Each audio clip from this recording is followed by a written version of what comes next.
It's deciding time. Welcome to our VentureBeat Decides podcast, your weekly source for guys taking video games way too seriously.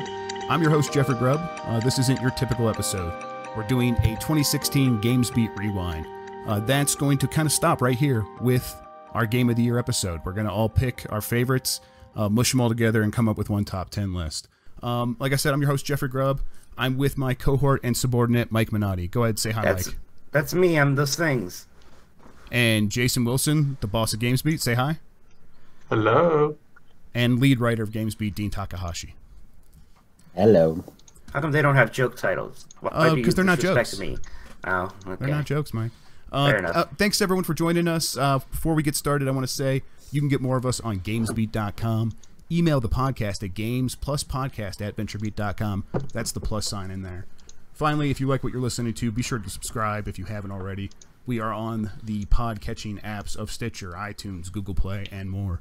While you're on iTunes, of course, 5-star reviews are a big help. They help people find the show, helps us grow.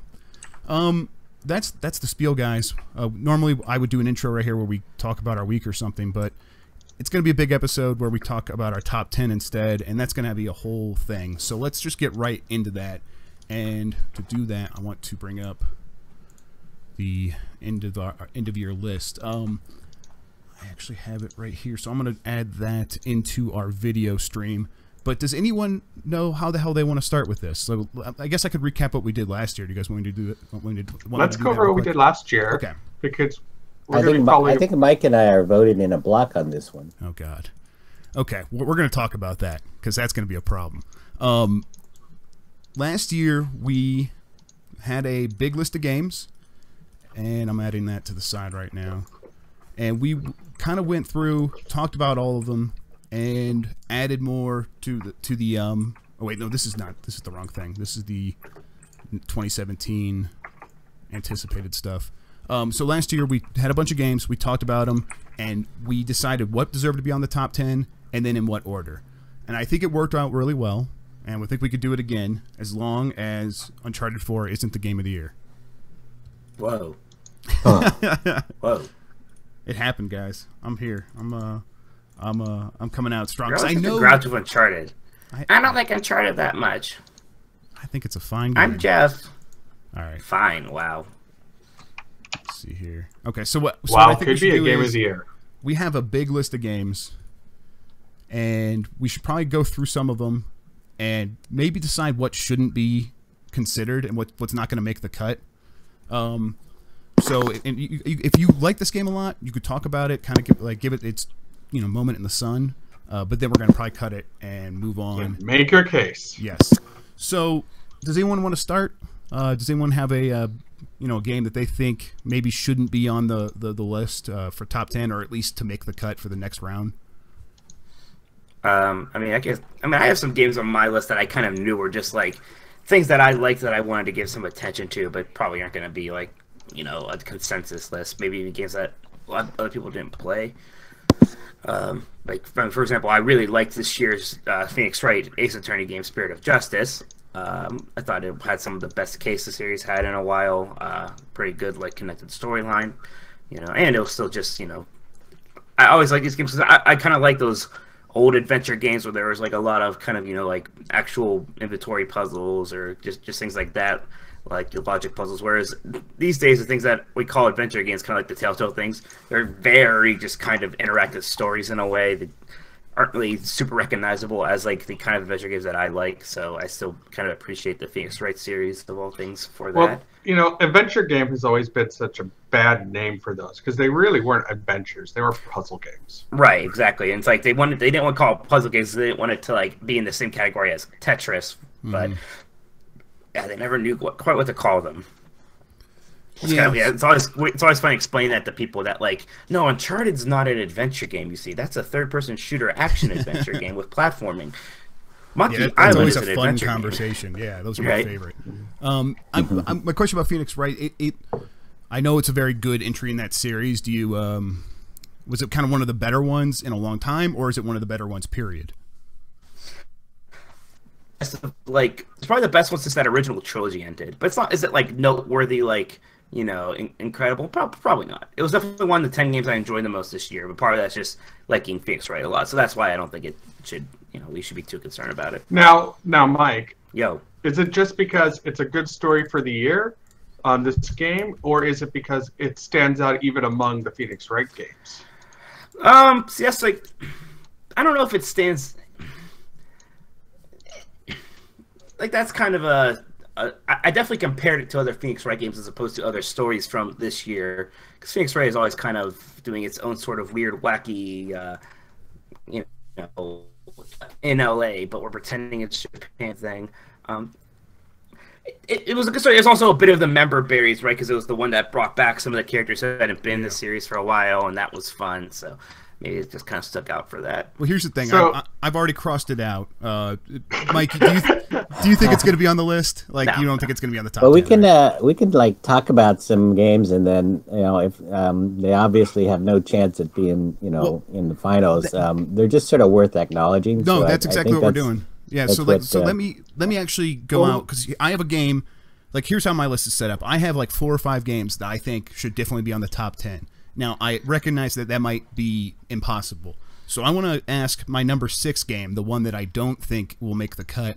I want to see what you guys think of it and see kind of where it lands, so I know how the rest of my top 5 is going to like play out. So Overcooked. Have any of you guys played Overcooked? Overcooked is great. I have not Dean, played it. Mike, have you guys I played it? haven't played it. Okay. Well, then you guys need to play it. For real. So, I'm not sure who Mike will play it with. You can't play it with your dog. Thank you for reminding me of my perpetual loneliness.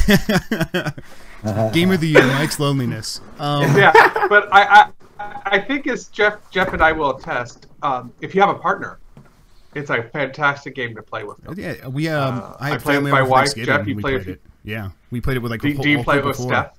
So we played it with Steph. I played it with Steph, and then we had a Thanksgiving party where I had everyone over, and we had the right number of players at the right time wanting to play video games, and I popped that in. I actually bought it. I bought it like right at that moment because I'm like, I heard it's good.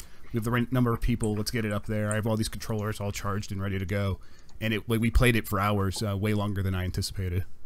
Yeah, so the conceit there is you've got a restaurant, and you got to get food to people, and you've got to make all the food, cook the food, and then ship the food out.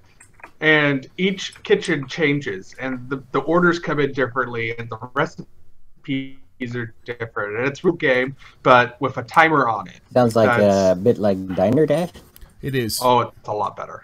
Yeah, but it's a lot better. That's right. It is, but it's a lot better, and it's multiplayer where you're all working together, and the levels are always changing, and so you can't just do one job. You can't just be, I'm doing dishes, because it won't work like that, because the level will begin shifting and sliding, and you'll get pushed out of the dishes area, and then you'll have to take something else on, and you'll have to communicate with your partners to say, hey, those dishes are now stacking up and I can't get to them anymore, or at least not as quickly as you can. So it creates this really great communication driven game that I really responded to, and I thought it was quite amazing. It's like, I think it's gonna be number 6 or 7 on my end of the year list.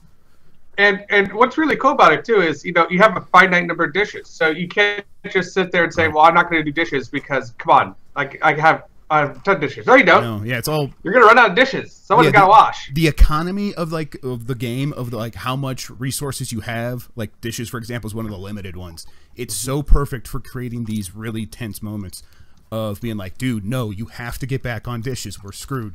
You can get a bun later, but right now we need dishes. Do dishes, then get a bun. Do dishes, then get a bun. And you just start really kind of getting tense and crazy, and it almost always ends in yelling and then laughter because it's just so much fun. See, I worked on an actual kitchen line. This sounds like a max stress disorder to me. I mean, it might be, but yeah, I don't know. It's very good. It's got a cool storyline as well. Yeah. Now this is a Sony and a Sony game, so it's only on PS4. No, I played it on Xbox One. I don't think it's. It's only on Xbox One. Okay, excuse me. Yeah, I know it from PS4, but okay. Yeah, I think it's great. on. I think it's available on everything. That's great. It was my favorite co-op game of the year. Yeah, definitely. So here's my thing. I don't want to scratch it out now, but I just want to make it clear that I think that it's possible that it could get pushed off the top 10 by other things. But it's like, for me, it's one that I would expect to kind of be on the borderline when we start talking. So is it okay if I don't? Here's the thing too. Yeah, go ahead. It's not. It would be number 11 on my list of top 10. Okay, so yeah, so that's exactly what I'm. Yeah, so that's where I think it might end up on this list. You know, somewhere in the top 20, not in the top 10. Yeah. I'm not going to scratch it off yet, but I will. Let's come up with a system. I'll italicize it or bold it. Yeah, say we talked about it. But it was certainly my favorite co-op game of the year, and it's one of those games where if it continues to receive support, I can see myself playing it with my wife and then later with my children when they get old enough and dexterous enough, Right. To handle the speed. It's fast. Yes, it is, and you have to be able to communicate and recognize things. Okay, Dean, did you have one that you said that you were talking about how we should recognize games that might not make it, but that could still worth talking about? Do you have one? Yeah, and that's from Ghost Town Games is the folks who made Overcooked. They did a fantastic job. I don't think anybody except me was really excited about Quantum Break. You're the only one. Yeah, I liked it, and I played it through twice. I didn't like it. Just to be able to get access to the different videos that you could see. It was the first game where you could play an episode of the game and then switch over to the villains and watch the TV episode of the villain's point of view. Right? And then they did that through 5 whole different choices that you had to make. Each choice you made would trigger a different video. And so it was a very innovative approach to making a game. And I think they just sort of fell down on the execution, and people kind of really hung them out to dry because there were some bugs with the game. So yeah, my problem was I played that game right after Uncharted, and so after playing it after Uncharted, it was like, oh, there's people that know how to make these kinds of games, and people who are still kind of figuring it out. And Quantum Break felt like a developer still figuring out how to make a third-person action-adventure shooter game. Because I just remember there was I was in a garage or something, or I was escaping this place, and one of my mission objectives was just like leave the garage. And when I did that, when I saw that, I was like, okay, why am I playing this video game? Why am I just moving a man from inside the garage to outside the garage? Why is that not either like something I just happen to be doing while doing other things that are fun, or why does the game just not just cut to the next thing so I could just jump from one fun part to the next? Uncharted, I never had that moment where I was like, why am I doing this thing? It was like, oh no, the game is guiding you through this really great roller coaster ride. It never stopped being fun. But where Quantum Break was just like, I don't get half of this game. Half this game feels like pointless filler that just doesn't make sense in modern gaming. Yeah. Did you want to say anything else about Quantum Break, Dean?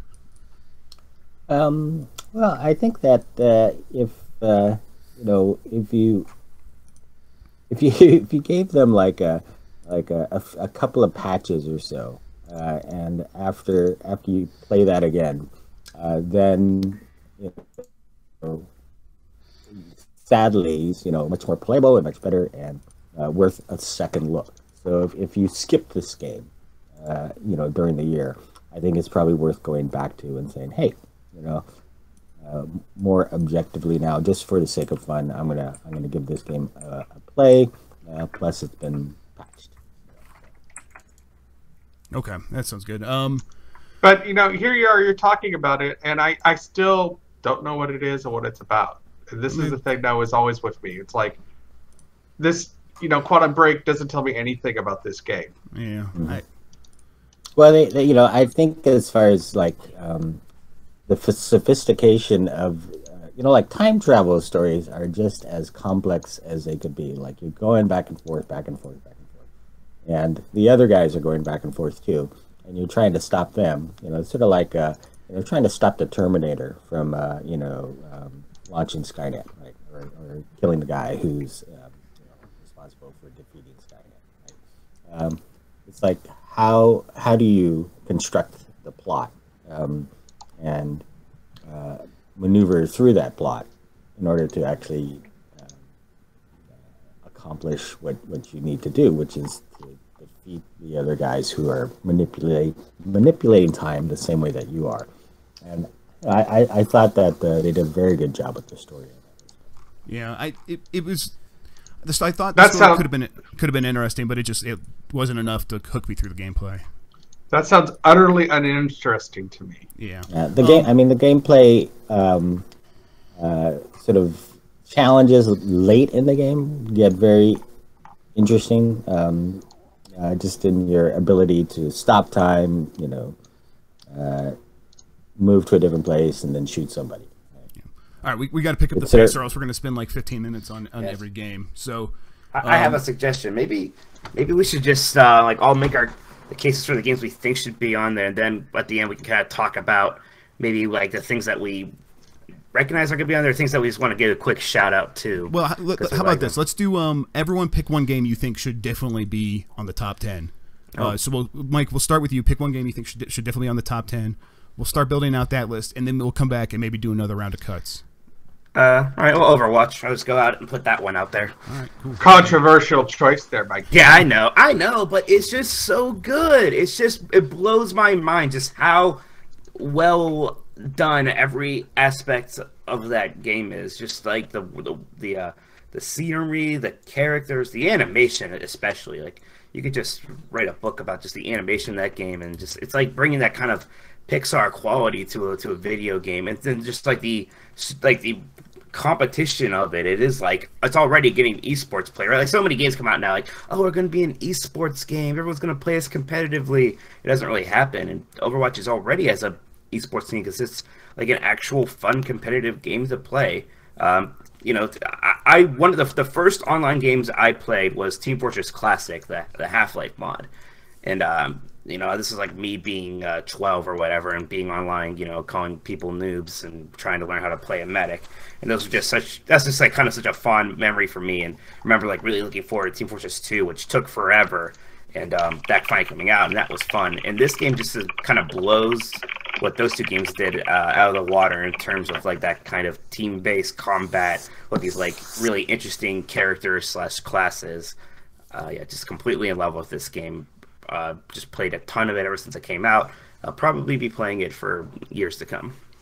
Yeah, I'm right there with you on that. Let's move on. Dean, why don't you pick one that you think should be on the top 10? I picked Uncharted 4. How about that? Surprise. Yeah, see, that's why I didn't pick Uncharted 4. Dean would. And that's why I went to Dean next, because I can predict this. Why don't you let's do a quick thing on Uncharted 4, Dean. Why it should be on the top 10 for sure?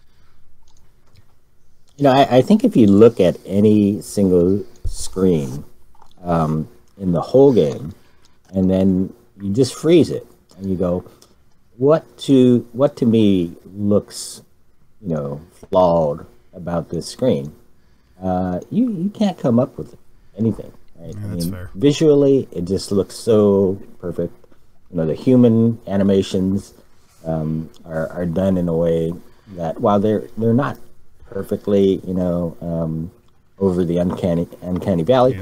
Yeah. There's nothing distractingly bad about them, like there are in most other games. Like the movement of the characters, they've handcrafted it in some way that they've taken out the flaws. So there's this Naughty Dog attention to quality, in the voice acting and the framing of the characters, and just about every shot, the conversations that happen. Take out the fact that it's a shooting game. It just looks, absolutely stunning. Yeah. Okay. Let's. I'm not gonna argue against most of that. Jason, why don't you tell me your 100% is going to be on the top 10 game? Well, for me, it's going to be Darkest Dungeon. And this is a game that I'm not sure Dean played, and I'm not sure Mike played. Jeff, did you take a look at it? Yes, I played it for about 5 hours. I dug it. It was definitely cool, and I want to go back and go back and play more. Yeah, so it's a role-playing game.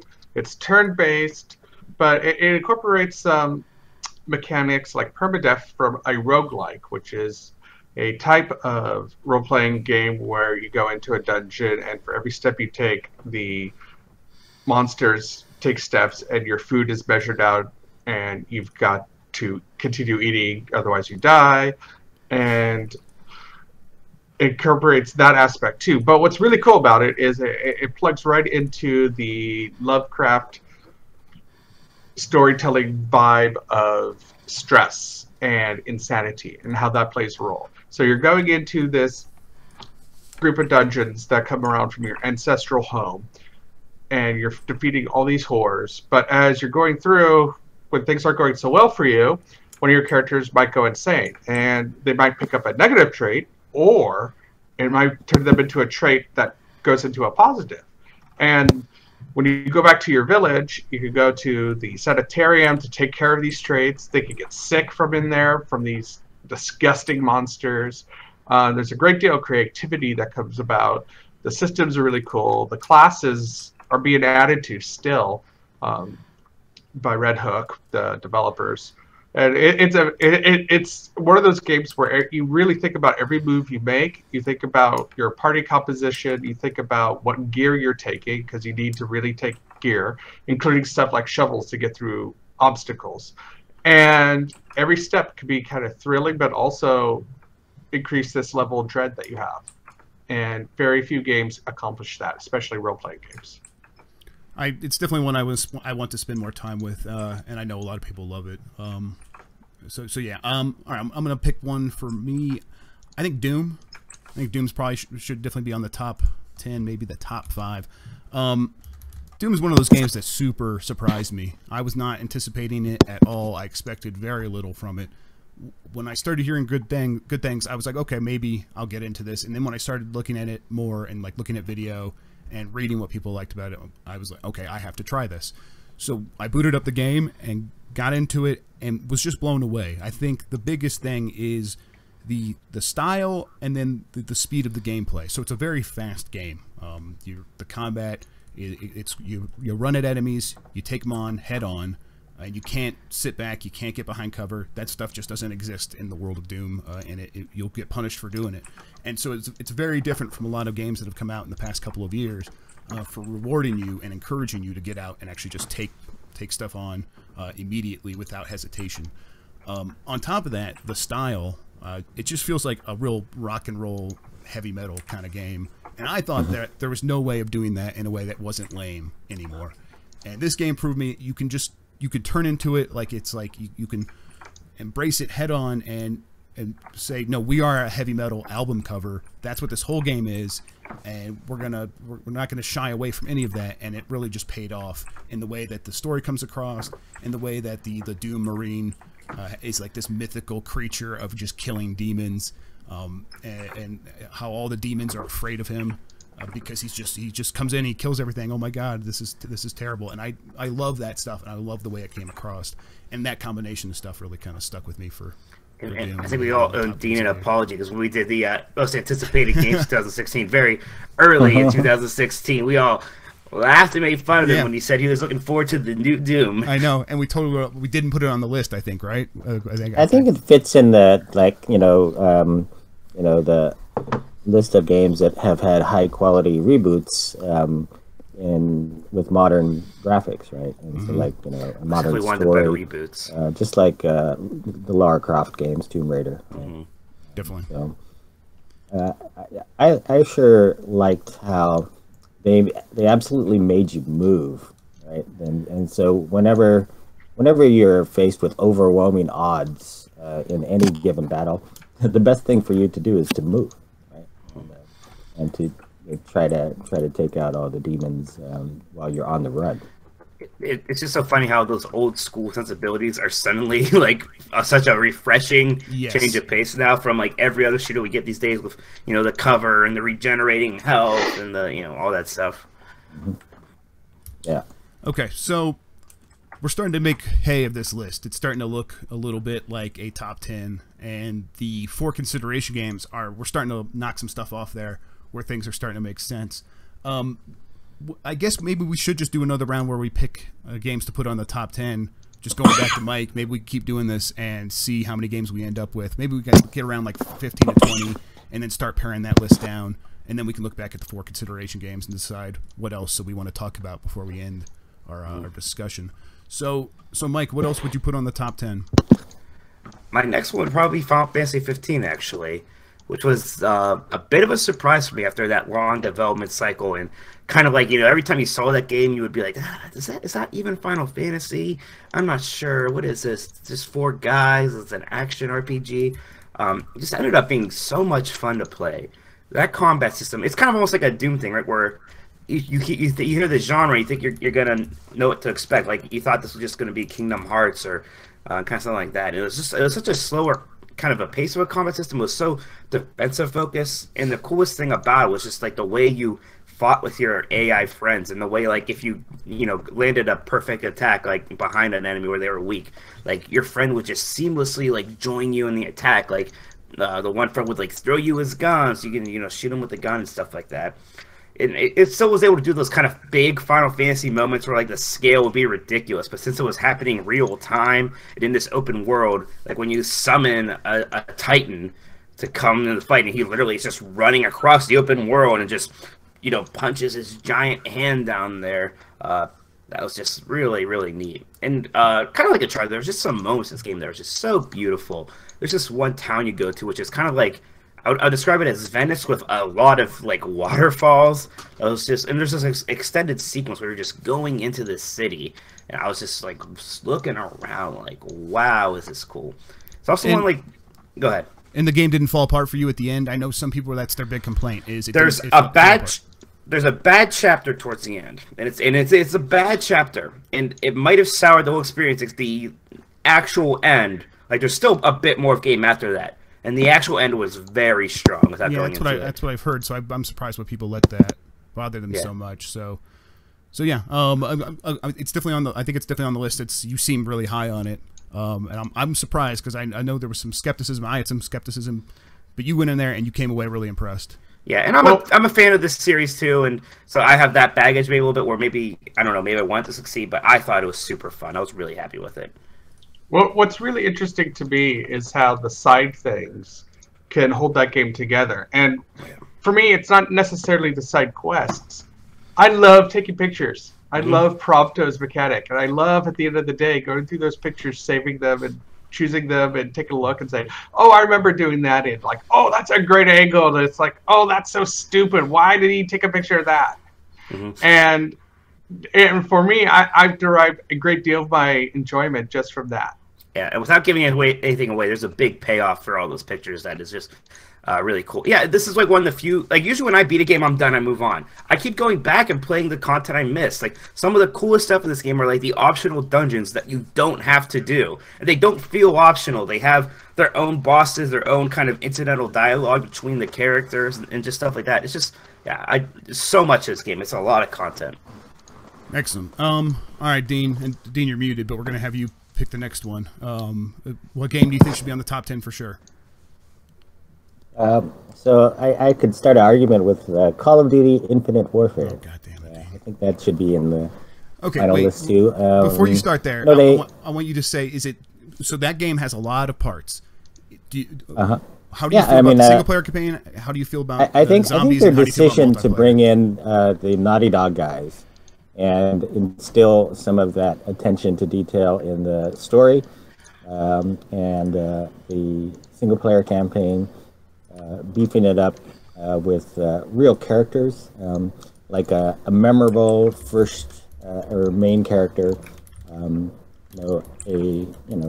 very interesting relationship as far as to the rest of the characters as well. Kind of like a funny sidekick robot.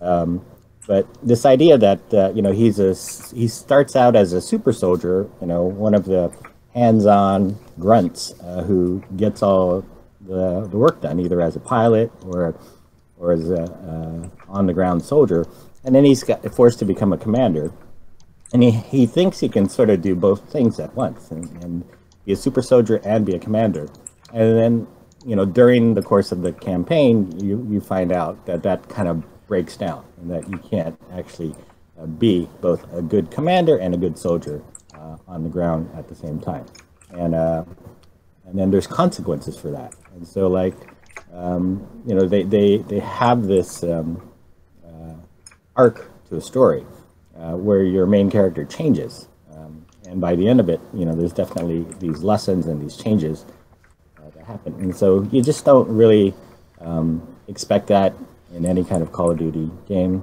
and on top of that, they overlaid all of this science fiction on top of the traditional Call of Duty.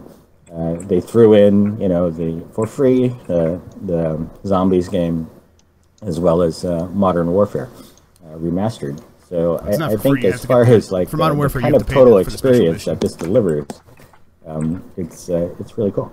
Yeah, you have to pay for the special edition to get Modern Warfare. So that's kind of, I think, out of consideration for this package. But I do hear I hear a lot of good things about that single player campaign. I just haven't played it yet. All right, Jason, your go. What are you throwing up on there? Okay, so the next game I'm going to throw up is going to be one that I'm not sure any of you have played, and you're going to be surprised. And I don't think you guys are going to back it too much, but it's going to be Dragon Quest Builders. No. This is one I really wanted to play. Actually, I actually looked at prices this weekend to see if maybe I could get it and try it out before this conversation that we're having right now. So I'm willing to hear you out. So if you enjoy Minecraft, or if you enjoy building games, and if you enjoy goal-oriented games, this blends both very well together. The hardest thing for me to get into Minecraft is the fact that there are no goals. And I like a little bit more structure than that. And what I really like is giving my kids a little bit of structure, because they kind of need it. They're all over the place. They're crazy. And with this game, they're able to accomplish the goals. The goals are easy enough for them that, you know, a 6-year-old or a 4-year-old working together are able to do it. And at the same time, they get this really cutesy world of Dragon Quest, something I've been wanting to introduce them to. And you know, Dragon Quest VII, which came out on 3DS this year, is just too complicated of a role-playing game for a 6-year-old. As much as I would love to throw them at it, it's too complicated because of the puzzles and some other aspects of it. But he's seen these little slimes I've had, or games where I've had the slimes, and he's going, "Oh, that's so cute! I want to play with that. What is that?" And with Dragon Quest Builders, I've been able to give them a chance to play some building, plus a chance to do some fighting, plus to introduce them to the, you know, just the fantastic world of Dragon Quest. It's an excellent game, and it's too bad that it seems to have flown so low during the fall season. Yeah, I'm actually really disappointed in myself for not playing it, because it sounds like one that I at least should experience, and it also sounds like one I'd probably end up loving. So I'm bummed about that. Okay, so for me, I'm mad I have to use my like guarantee on this one, but Titanfall 2, it should definitely be on there. It was the best shooter of 2016 in terms of having both a story campaign and multiplayer. I think its multiplayer is right up there with Overwatch. Maybe it hasn't as much time to mature and become this really great thing where everyone understands how every character works, and everyone is into it, and the developer is expanding it with a bunch of different additions and things like that. But the combination of going from that story, which is a Super Mario Galaxy 2-esque platforming shooter that I've never really seen before, I never expected from this game, where every level gives you something incredible to do. It's like a really great story in terms of gameplay, where these great nuggets of gameplay are introduced, the levels show you how to use them, and then they force you to use them in really interesting and fun ways that challenge and can sometimes just, you know, mesmerize you. There's one level, and we're doing spoilers because it's end of the year, right? Sure.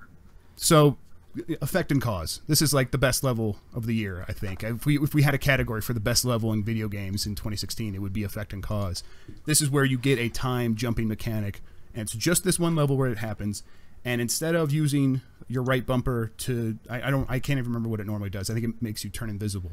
In this one, it makes you jump back in time to the same environment, but like 20 years ago, or 5 years ago, something like that. I don't know the timeline. But you could do it instantaneously. So you're jumping between these two environments it's the same place, just different times. So there's different things happening in each. And I remember one moment I was going up to a guy in the destructed, the current present timeline, and I just hit the button. I jumped back in time. I walked through where he would have been, turned around, hit it again, came back, and just took him out immediately. And it just was like, oh my god, this is such a good idea for a time travel mechanic in a game that I haven't really experienced before. It was really mesmerizing, like I said. And then there's the multiplayer, which I think they just built on in a really smart way. I really like Bounty Hunt. I like the way that it forces you to compete in the map at large, and then in between rounds of the map, you're not sitting around waiting for the next round to start. You are traveling to these banks to cash in your cash, and you can also, if you didn't do very good during the round, you can wait there to ambush the enemy team and steal their cash, so you could cash it for them. And it's yeah, it's incredible. It's definitely my favorite game of the year, I think.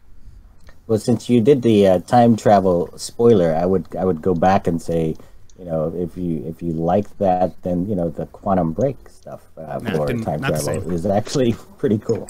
Yeah, I hear It's not executed in quite so gameplayish a way where, you know, one quick button, you're back, and then, you know, you can just sort of do it just like that. But you know, I think they had clever ideas on time travel as well. Yeah.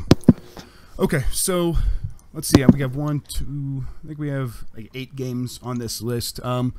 I think we're making progress. Why don't we just keep doing this until we kind of get through and we don't really have any more games that we for sure want to add. So, Mike, right back to you. What else would you put on here? Like the ones I think are missing that maybe I could, you know, actually convince you guys. Yeah. I think some other people really. I think a bunch of us like Civilization 6, right? I think that maybe belongs on that list. Maybe a little bit on the lower side, but because it was definitely a very. I think it was a good improvement over Civilization 5. I think it made that series better. In a lot of ways, specifically through the town building mechanic, how that was kind of different. You're building these districts and stuff like that.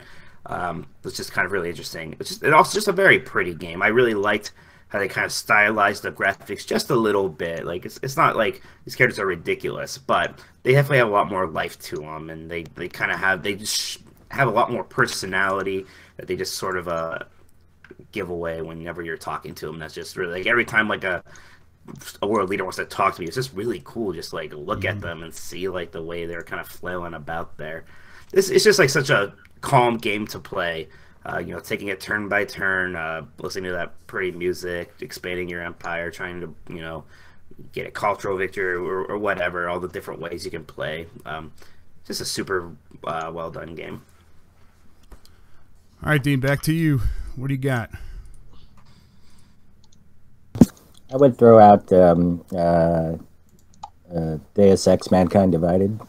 I think they did just a very, you know, good job of painting the atmosphere of this, you know, post augmentation, human augmentation world, and you know, it holds up that very nice mirror to our own society, where fear of terrorism is driving everything. Right, and it's demonizing people of a certain class. In this case, it's natural humans against augmented humans, and that whole sort of story built around this, to me, was just so well done and so able to deliver messages about what's wrong with the way we're living right now in our own society. Sounds good. All right, Jason, what are you putting on here?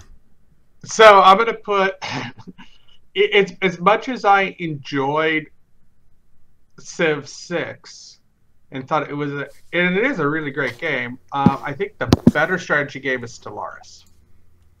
Stellaris is Paradox's first foray into sci-fi, and why there is some combat, you've got less combat if you play it in certain ways, and more options in how you grow your empire than you do in a Civ game. There are some aspects of Civ I like better, but the ambition of Stellaris, especially because, you know, you really want to focus sometimes on just exploration more so than in Civ, feels different. That said, you know, the Stellaris isn't even Paradox's best strategy. They're, you know, games like Crusader Kings and Europa Universalis are better games, but those did not come out this year. I'm gonna put Hitman on here. This is another game that surprised me. I don't have a lot of love for the Hitman universe, the Hitman series. I also don't have a lot of love for episodic games, and IO Interactive did all those things in one, and it came out and it was really great. It's kind of great because it's an episodic game too. What happened is earlier in the year they released the first level, this Paris fashion show. You go in there, you do the mission, and then you have to wait for the second episode to come out. So what do? You go back in and you start replaying the Paris mission over and over again, or the developer starts giving you new targets in the same environment. And you play it over and over, and you get to really know these levels. And Hitman doesn't shy away from the fact that it is a video game, so you're not going in there trying to be like a real assassin. You're going in there being a video game assassin. You're stealing costumes, and no one recognizes you if you stole the right uniform.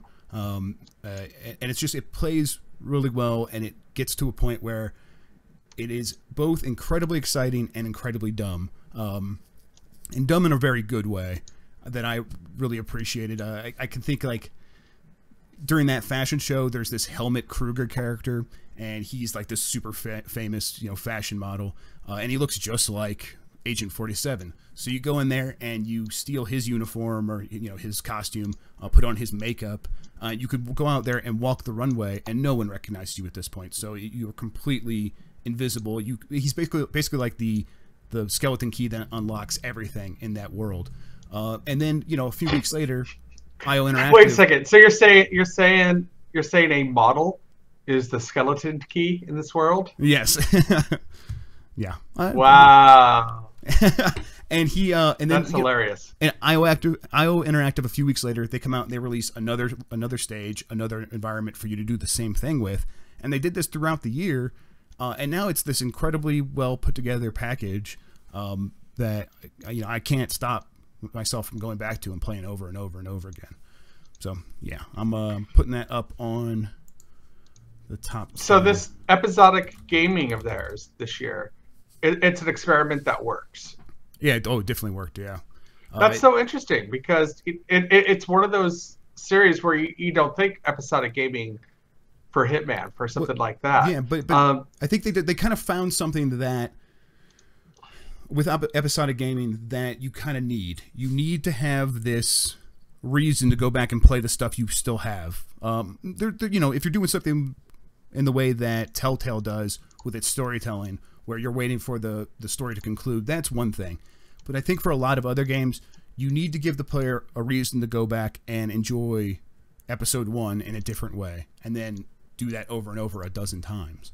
I think that's whereas in Telltale, it's just the decisions you make, and they're fairly black and white, and they don't really add that much. I disagree with that, but unless you make a very drastic choice. Yeah, I disagree with that characterization of Telltale, but that's not here nor there. That's not really important to this conversation. Telltale's one way of doing it. Or is it just showing that Hitman is doing something different with how does episodic gaming? Yes, exactly. I think Hitman's doing something different and necessary. But yeah, the way you described Hitman was one reason I liked Deus Ex as much as I did too, because you could execute those missions in any particular way as well. And when you think of a clever way to do something to get around these overwhelming forces, and it's pretty fun. Okay, so we have 12 on here, and there's a few that I think we might still want to put up there. Here's the one game that I thought maybe should be on there, and I think at this point we should kind of maybe just see if there's anything else left off that we at least want considered for the top 10. For me, it's The Witness. Is there any chance of The Witness making the top 10 for you guys? Ugh. Yeah, that's what I thought. I mean, I like The Witness fine. I told you I'm kind of coming around a bit. But I don't know. There's just something about that game that I appreciated, but it wasn't that it was it was hard or whatever. I'm glad that the puzzles were challenging, but I just didn't think there was enough of a payoff to all of it. I guess was my kind of. And I think that you and I are on each side of the dichotomy of how people feel about this game, at least in the public. What I like about it. I'm sorry, Jason. What? What's interesting about The Witness is. Here is how Mike uses the word respect. I would certainly say that. And I mean, in this day and age, you don't need to worry about getting stuck in a puzzle because you can just go to Mr. Internet to help you. However, the there needs to be something about a puzzle game to where you can enjoy it without having, in my opinion, without having to be completely immersed in it. And I felt if you weren't immersed in the Witness, then you weren't going to get your enjoyment out of it. Yeah, I think you're right in terms Like of if you didn't have your 100 hours or so, right? Yeah.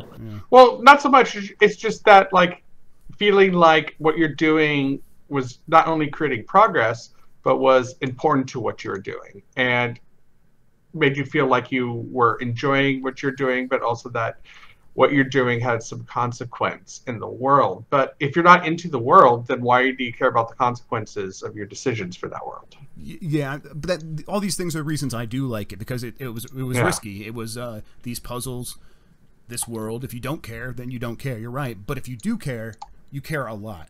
You really want to see. You really want to see everything through. And like you said, you could always turn to Mr. Internet to solve these puzzles. I never did that for any of the puzzles. I unlocked all of them, and I didn't even have Mr. Internet because I was reviewing this game. Those solutions weren't out there. Yeah, you didn't even have a chance to do that. Yeah, and it was just like to go through and like just keep pushing and pushing and pushing myself and getting deeper into the context of this world that was very mysterious. And I think, like Mike says, it doesn't have a lot of payoff unless you are invested and you go looking, and you aren't really expecting a ton. I guess it's a weird, strange game. I liked it a ton. I don't think it's going to make our top 10. It doesn't sound like it's going to, and that's kind of that was on the bottom half of my. I think should be in the top 10 for sure. So I'm going to maybe move it down to here. What I mean, the thing came to that is it reminds me so much of how Myst or Riven, whereas like if you're into that world, then you're into solving the puzzles in that world. Yeah, but like Myst and Riven. But I never got, Myst and Riven never captured me. But like Myst, and that's kind of going to like it has a slight story. It has a story payoff. There's and then things happen. Yeah, there's a ton lore. Of lore. That's the thing. There's no lore in The Witness. No, and I guess no lore. Yeah, that's a good way of putting it. I wasn't maybe expecting a story so much.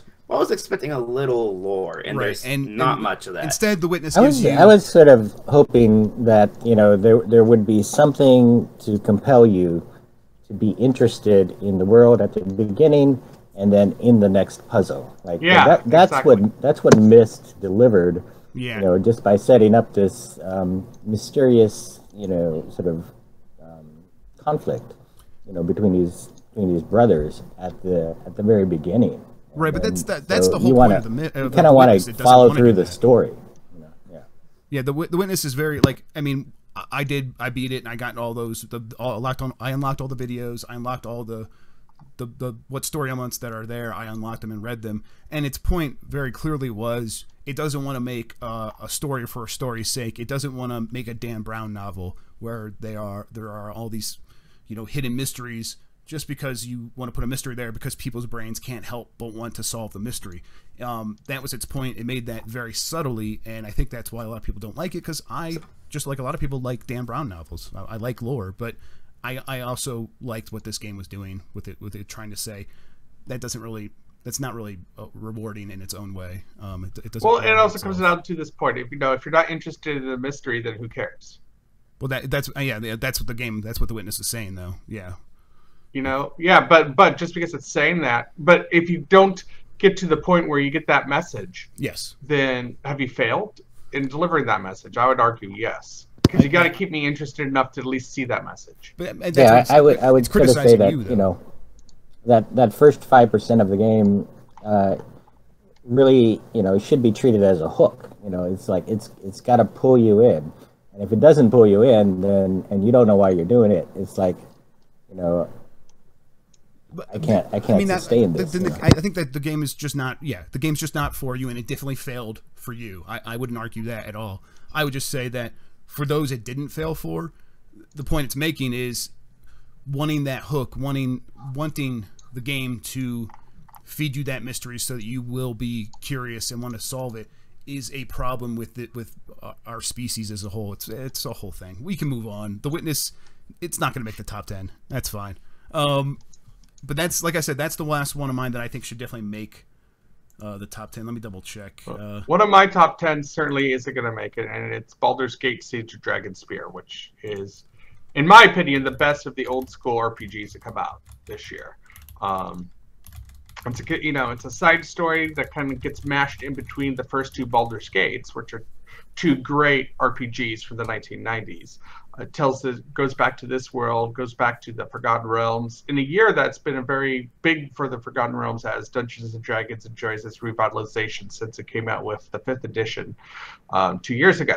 However, none of you played it, and it's really a side story. It's not part of the big grand tale that was being told in the Baldur's Gate games. Yeah, I gotta have a few of those games too that I really like, but I don't think anyone else really played. I played a lot of World of Warcraft Legion this year. I thought that was just fantastic expansion for that MMO. It was just really brought me back into that. Planet Coaster, which I really just started playing about a week ago. I'm really, already I have that, and each time I look at this list, I'm kind of moving it up a little bit to the point where it's number 7 for me right now. It's just like the Roller Coaster Tycoon 2 sequel I've always wanted. Just a super fun game, super easy to make your own really cool creations, and the fact that you have that Steam workshop there to kind of support you with these incredible user created items.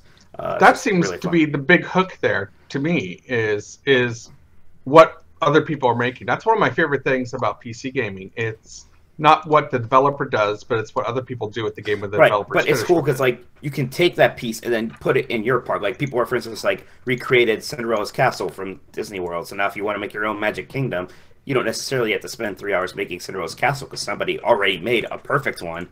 You can just put it right in there. That's really cool. Has anyone made anything for Wally's World or Duff World? I have not looked yet. You need to look. I've recreated Dr. Wily's castle from Mega Man 2 because I'm making a Mega Man theme park, and the fact that I can make a Mega Man theme park, that is so cool to me. It's super fun. I could make a pretty decent Dr. Wily's castle in it. Just a super fun game. And it's only on PC, right? It's not something it's you just can play PC. on the console. No, it's just a PC game. Then the stuff. Bravely Second. I just want to throw it out. I really liked that. I thought it was the best turn-based RPG of the year, probably. I really like that job system it has that kind of originated in Final Fantasy V. Really likable characters, really interesting main character, I thought. Good story, but better story than the first one. No, you see, I don't even think that's the best old school Japanese turn-based game. I wanted to play what you're talking about too. That's one of the ones that kind of fell off for me that I need to get back to at some point. And that's Tokyo Mirage Sessions FE. And that's a game that was, Nintendo and Atlas both worked on together and was supposed to have parts of Fire Emblem and parts of Persona, but really it's more Persona. That's what I hear. And it's bizarre and kooky, and it's a blast. I haven't finished it, which is why I'm probably not going to make as big a case for it as I would otherwise like to make. But it's certainly a colorful, great chance to, if you enjoy the, raising your demons and finding new demons to fight with you in the Persona and Shin Megami Tensei games, then you're going to love that from Tokyo Mirage Sessions. But it also has that, great wackiness that comes from Persona in the modern world. Pretty good year for JRPGs, really. I'd like to good year for role-playing games. Yep. I'd just like to mention some games please. Maybe are worth some one-liners here. Like Watch Dogs 2 had a nice message. It was a nice romp. Clash Royale, played it almost every day. I got a question about Watch Dogs for you. Yeah, Dean. As we've learned more about the scandals coming out of Russian hacking in our political system, did Watch Dogs feel more pertinent to you? Definitely. I mean, they had an actual election fraud scam in the game, and it sort of kind of was a little flipped in that the fraud was perpetrated by a congressman, and the hackers went in and stopped it, and then made it go in the other direction, right? And so it was kind of like something that was plausibly, related to the real world, I think. I think that, the only thing that was kind of missing that would have made it more impactful, I thought, was, they treat so many of these particular episodes that they borrow from the real world as like one single mission. but there's not a single mission that is just so compelling and moving that you go, wow, at the end of it. I mean, it's just really turns out to be more like a collection of missions that add up to a nice big story. So I was just sort of hoping more for, a really impactful kind of mission. But, it sort of almost went against the lighthearted nature of the game. All right, there is Clash Royale. There's other games I think that are kind of also worth mentioning, like that Dragon Cancer. It kind of stretches the definition of what a game can be. Mafia 3 had an outstanding story, but such weak gameplay. So what's interesting? Pokemon Go got me walking, right? And lastly, Dead and Buried was also like the first virtual reality game that made me think, hey, this game is really worth something. Right? So what's interesting, Clash Royale I tried and I just couldn't get into it. I got into it. I ended up hating it at the end after putting some money and time into it. Yeah. Me too. I think the real-time nature of it and the playing against the human being, for me, it elevated it to being a mobile game that was actually a real game. Right? So many mobile games just fall short of being really appealing to a hardcore gamer. And I think enough about this game worked so that you could get into the mode of just playing it over and over. Yeah, for me, I played it for a little while, and it's like I'd rather play Hearthstone. Yeah. I kind of got that way with other games as well compared to Clash Royale. Yeah, and Hearthstone's another game that I would put on my list just for the way. First of all, I view games of the year as differently. To me, they don't have to have come out in 2016 as long as they were getting huge updates in 2016. And Hearthstone is different for sure. It's one of those games that is a living game, so I could see that still being a game in 2016. Well, not only that, but they completely changed how how it works with standard. Totally. And introducing set rotation, and they had 2 really good sets this year. Yeah. The adventure they released was it was okay. It was a fun adventure, but it had some impact on the game. The Old Gods was a fantastic story narrative behind the idea for the cards. Not that Hearthstone has a lot of story, but the cards and how they come out and the design to them was fun. And Mean Streets of Gadgetzan, while it certainly had an impact, has just even if you say one of the gangs, the 3 gangs in it, one of them doesn't have much of an impact so far. The fact that they have this really fun story behind all this, and the narrative, and the way it's completely reshaped the metagame in Hearthstone right now is fantastic. However, I don't see any of you putting that on your list. No, and I really like. I play Hearthstone every day, so me too. Yeah, and I like it a lot. I guess some people might argue that maybe the game is like, and I don't know if I necessarily agree with this. A lot of people complain about how aggressive the kind of ladder has become, right? Or where not necessarily that it's it's just that all these decks, the ones that always seem to succeed, are very fast paced. That seems to have kind of always been the case, and I guess some people just always keep hoping that control decks make more of a comeback. Whereas right now, it's still a lot of Pirate Warriors, still a lot of aggro Shaman, but there still are arena locks, and now I'm talking gibberish to a lot of people. Well, but this is the way all card games work. The first month of a new expansion can be fast decks because those are the easiest to master, and control decks will follow. And as we're seeing, there's a style where if you just have 1 copy of a card in your deck for the 30 deck, you can use a card named Reno Jackson, which refills your health. And we have to stop talking about Hearthstone. We're seeing Reno Mage work, so that's another control deck that's starting to come. Oh, so God, I knew having you two on here would turn this into a Hearthstone podcast. We'll stop right now. Oh, you MF. We'd have a Hearthstone and Reviews podcast. I know. Mike, you and I can go talk amongst ourselves later. Exactly. You guys can do your own Hearthstone podcast. Exactly. We're gonna start arranging this top 10 here in a second. I just want to mention. I think Firewatch, Forza Horizon 3, both very good games. Firewatch really surprised me as well. Hey, Jason, mute yourself when you're typing. Yeah, that.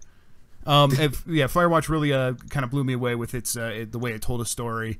I think it was the best narrative game in 2016 by far. And Forza Horizon 3, a driving game in 2016, is also very rare. And it was incredible. It had tons of cars, tons of stuff to do. It's getting really cool expansions. Definitely worth playing. I'm so mad at myself I didn't play Stardew Valley or Owlboy, because I feel like those are games I would have liked a lot and would have fought for, but yeah, I would have played more Stardew Valley. Same here. It's one of those games I think you have to have a ton of time. I've only played it. I only played it a little bit, but Animal Crossing ain't my jam, and I enjoyed it. Yeah. It's more Harvest Moon than I think Animal Crossing. I'm the same way though. Where like Animal Crossing. Well, Harvest Moon certainly ain't my jam either. Okay, then fair enough. Okay, let's see. We are gonna start arranging this top 10 list, guys. So nothing from this bottom half that we just discussed. You guys don't want to try to fit any of these in the top 10, right? From The Witness down to Clash Royale, if you could see the list. I don't know if you guys can. Not super well. Well, it's in the doc. If you guys want to open the doc, I could send the link for it. But fine. Yeah. So what we're gonna do is, I think we should decide what's gonna be kind of near the top of the list and what's gonna be near the bottom for this top 10. Here's my question. Yeah. We all played Pokemon Go. Yeah. Pokemon Go has had more effect on the game industry as a whole, because remember at GameSpeed we cover mobile, we cover PC, we cover it's a video consoles, and we cover AR and VR. I would say Pokemon Go has had more effect on the industry than any game this year. I actually think it's a very good game. Well, you love it. Mike loves it. It's broken, but it's a good game. I would just sort of note on Pokemon Go that the fundamental core gameplay is just not fun. Right? Well, I disagree. Throwing balls at an object and having some crazy inaccuracy thrown into it. It's just not fun. Like, well, you got to get to good. Something like, compare it to something like Clash Royale, where just every single decision and sort of moment is really engrossing. And so the moment-to-moment gameplay of Pokemon Go is just not fun. I would consider the walking around and finding Pokemon to be the moment-to-moment gameplay of Pokemon Go, but that's me too. I also don't think it's going to be. I don't think it should be in the top 10. It's too broken. Really, it's a good game. I like it a lot, but it's too broken. There's even considering the impact it's had this year. Yeah, even considering that. Like I think this is our top 10 best games of 2016. If it was maybe the top 10 most important, it would have to be in there. But in this list, that importance still counts for something, and I think it gets it maybe near the top 10.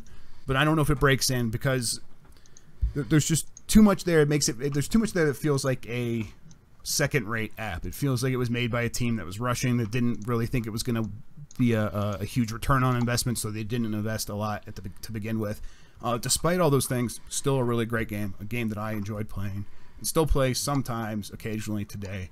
But I don't think it's a top 10. See, that's kind of the one thing that knocks it down for me, is that once I stopped playing it, I kind of stopped playing it. Right. I kind of was like, all right, I don't know, I don't know if I can really invest back into this so much. It's like once it's out of your life and you're like, oh, I don't know, I guess maybe that was the thing, and it's done now, and it was fun, and it was cool, but I don't know. So I don't think Pokemon. And even as I said that, I'm still playing it, right? Yeah. Okay. Well, I think that's it then, guys. Let's. We have 12 games up here, so we only have to cut off 2, and we have to arrange the rest. I mean, does anyone see one that they definitely want to cut? I mean, oh gosh, picking on Dean. I guess I just don't think anybody else here had a whole lot of love for Infinity Warfare, right? Or Infinite Warfare. Well, here's the thing. Because the 3 of you haven't played Stellaris enough, I don't think we could keep it in there to without you having played some of that experience. Yeah, if you're not willing to make a huge argument for it, then at least compared to everything else, then maybe we can move that down. Well, I just think it wouldn't be fair for you guys, because you guys haven't. I mean, I don't think any of you played it. Nope. Yeah, but I feel like I want to give you guys a chance. If you feel very strongly against me in the top 10, even if we haven't played it, you should still make that argument. But I think we should get something. If it's something only one of us have played, then I don't think that really should get in there unless it is above, just so good. And Right, exactly. I don't think Stellaris is quite there. Right. Okay. Yeah, Mike, I'm with you. Of this top, I mean, yeah, picking on Dean, but of the 11 up here, Call of Duty is the one that doesn't fit for me. I mean, Dean, do you have one that you would remove before Call of Duty? I'm sure you do, so let's hear it. You're muted, Dean. Here he comes. Here comes the Dean. All right. So yeah, I mean, I like I said, I could make a very strong case for Call of Duty. Yeah, but what would you cut I think instead? that. Well, if I could see the list better, I would. Well, I mean, here I put a link in the Hang on, I put a link into the cast, so just check that it's the game of the year. The same one we used for voting. And all that. Yeah, exactly. But I think the other one that's kind of a Deaner only was Mankind Divided, if that helps. Oh, yeah. Those are the kind of Deaners. That's one I don't think should be on there either. God, Dean, I'm sorry, but it's like it feels like it's between Call of Duty and Deus Ex. But what would you cut instead of those? Well, I didn't really grasp the description of Darkest Dungeon and why that is different from any other dungeon game that has horror elements. It is very different. That one's hard for me to grasp. It's not like just a dungeon crawler. It's like a strategy dungeon crawler. See, that's why I didn't really maybe get into it, even though I was encouraged to. It's because to me it just looked like another kind of light on story dungeon crawler dark thing. Well, it's very heavy on story. The story is the moment-to-moment gameplay. How you're interacting with the bosses, how, as you liberate one part of the dungeon and start building up your village, what comes up as you're fighting the darkness. What makes it really good, Dean, is that it's really the first role-playing game since Call of Cthulhu 10 years ago to incorporate insanity and how that works with the gameplay, making that a big mechanic. Now, the only game I played that had insanity was Eternal Darkness. Is it like that? No. I mean, not the gameplay, but it's like the insanity work like that. No. Nope. Okay. Okay. So here's I would also question, Dragon Quest Builders and Hitman sort of being in the same class as everything else on this list. I think Deus Ex: Mankind Divided shows,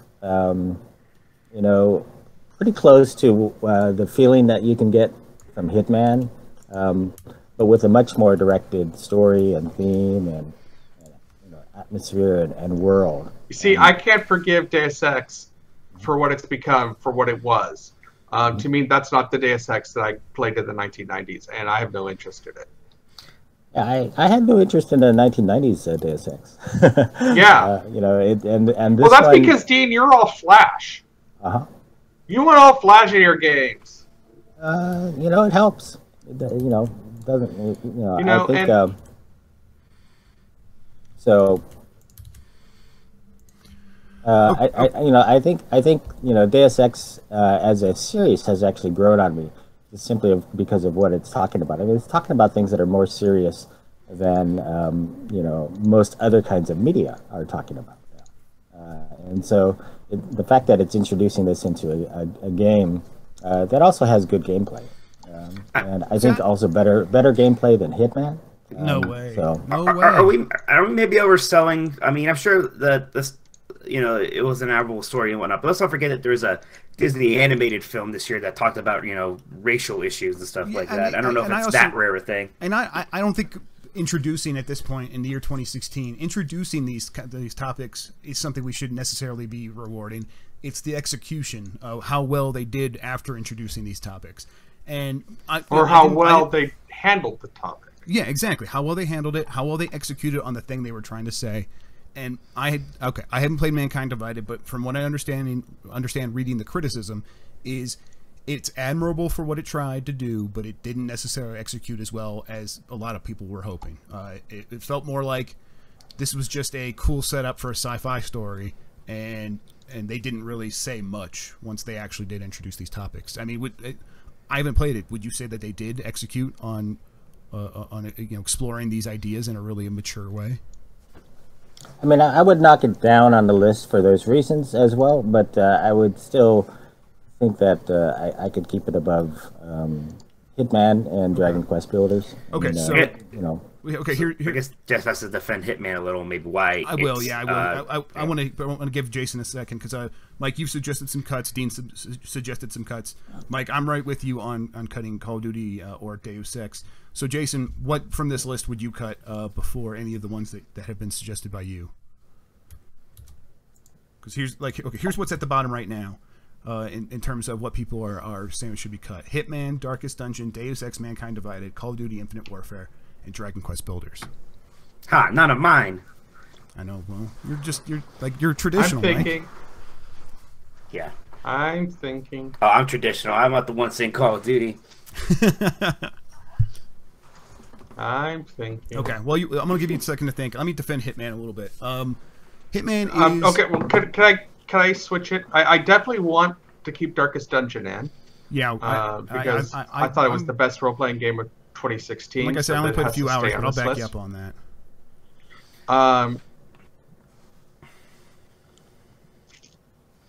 I could drop Dragon Quest Builders to keep Civ 6. Okay, I mean you're the one for Dragon Quest Builders. So if you're, but I would like to keep it. I mean, no one else has played Dragon Quest Builders, right? Right. No one else has. So but again, it's hard to make the case. I mean, it's hard to make the case, but I feel like the case he did make, I liked better than Call of Duty. I would probably want to play Dragon Quest Builders ahead of Call of Duty or Deus Ex. Yeah. I don't know if that really means too much. Well, I mean, the thing is that's where these. Okay, so I'm going to be blunt here, and this is going to sound disrespectful to some things. It's, at this point, I don't care what Call of Duty has to say. Yeah. Because to me, it's the model that Call of Duty represents. It's going to come out once a year regardless, so it doesn't matter what it has to say. Doesn't have anything meaningful to say. I mean, it might have something meaningful to say. I just don't care. That's not fair to the series because, to the people making the series, because I'm purposely holding the publishing model against what the artists there, and there are artists there. There's every single game that's made is made by artists. Let's remember that. That's not fair to them saying that, but the point is, to me, Call of Duty is so in my face that I don't really care what they have to say, no matter what they have to say, and that's not fair. Yeah, this is Call of Duty's an institution at this point, if you look at it that way, just Final Fantasy 15 would be in the same boat, though, right? But you're not because Final Fantasy 15 was been in development for 10 years and didn't come out right after the year after it's Final got Fantasy 15 after 14. its name, right? Yeah, but 15 from a period of time of the criticism against Call of Duty is it comes out every year, but I don't necessarily want to hold that completely against it. I understand Jason's argument that he doesn't care about it because it comes out every year, which is totally fine. But at the same point, here I am making a case for Hearthstone, which is a living game, and essentially they're turning Call of Duty into a living game. So am I being a hypocrite? I mean, maybe a little bit, but there's a reason you care about Hearthstone, a reason you don't care about Call of Duty, and I think the living game versus the annual release. What I really like I really love how, happy Dragon Quest Builders makes me feel, and how much I enjoy playing it with my kids. But that's the thing. If I divorce that from my children, because I haven't played it by myself, I just play it with my kids. Okay. I guess one of the things that not that I don't I'm saying I don't believe you, Dean, but a lot of what you're saying seems kind of counter to what it seems to be the general consensus on this game, right? That the series is on a decline, that the meta scores are getting lower. What this was a 77 about meta score, right? It seems like for a lot of people this is becoming a there's Call of Duty again. I guess I admire that they tried hard at the story, and I like that. But was the story still, was it as good as? What I hear is that the single player is very good in Call of Duty Infinite Warfare, but they screwed up the multiplayer, and to me that's kind of a huge knock against it. Like, it's great you have a great single player, and that's impressive. And maybe for me, I would want Call of Duty on here before Deus Ex, but. If you screw up the multiplayer in a Call of Duty game, that's a death nail. Like that's a really bad thing to mess up. But I'm sorry, Dean, I interrupted you. What were you going to say? Yeah. I mean, I can't say I played the multiplayer enough to detect this difference. I don't think there was, much of a problem with the multiplayer. I enjoyed parts of it where, like you shoot somebody and they start floating up in the air, right? Because it's zero G combat. And so I think they had, I guess in their defense, they had to just keep enough of it the same in order to make it feel like a Call of Duty game, even as they made so many other changes, like moving from modern war into science fiction. Right? But I do think that, like, making it more like the Uncharted series, in trying to have that basic structure of a main character, things that change in that character, and having lots of obstacles thrown in the way, and winding up with a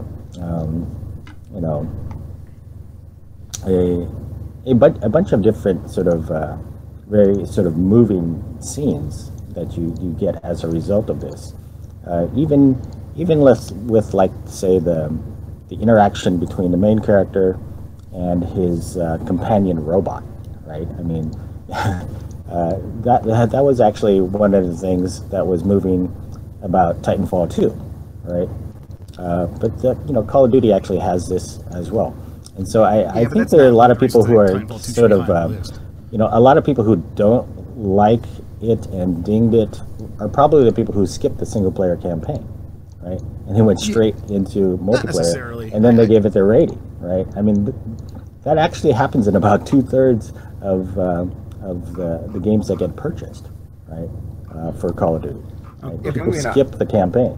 Let me defend Hitman real quick. Just I want to make it clear, Hitman's staying on the list. In Hitman,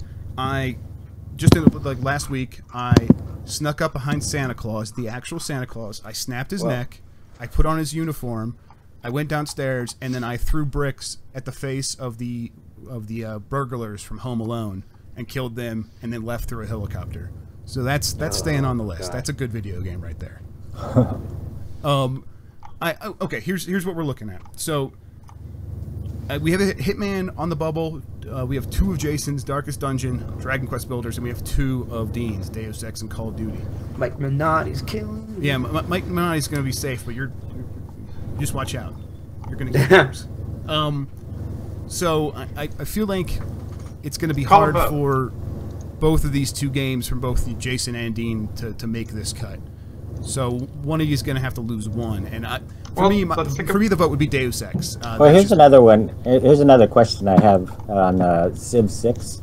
Like, why are we putting something with a 6 after its name that in some ways has some change, but also has very little change? Oh, I thought it had a lot of change. Yeah, I thought it was it's very different. And the change for me was in a very bad direction. I mean, really? I think you unstack not only the combat units, but now you unstack the cities, and you get this gigantic sprawl that goes all the way across your continent, and it's like one city. I mean, I find that change to be making it almost more unplayable. Like, I tried to fight a war with this, and it was like a standstill war. It was like World War I. Couldn't make any progress. Couldn't take a city.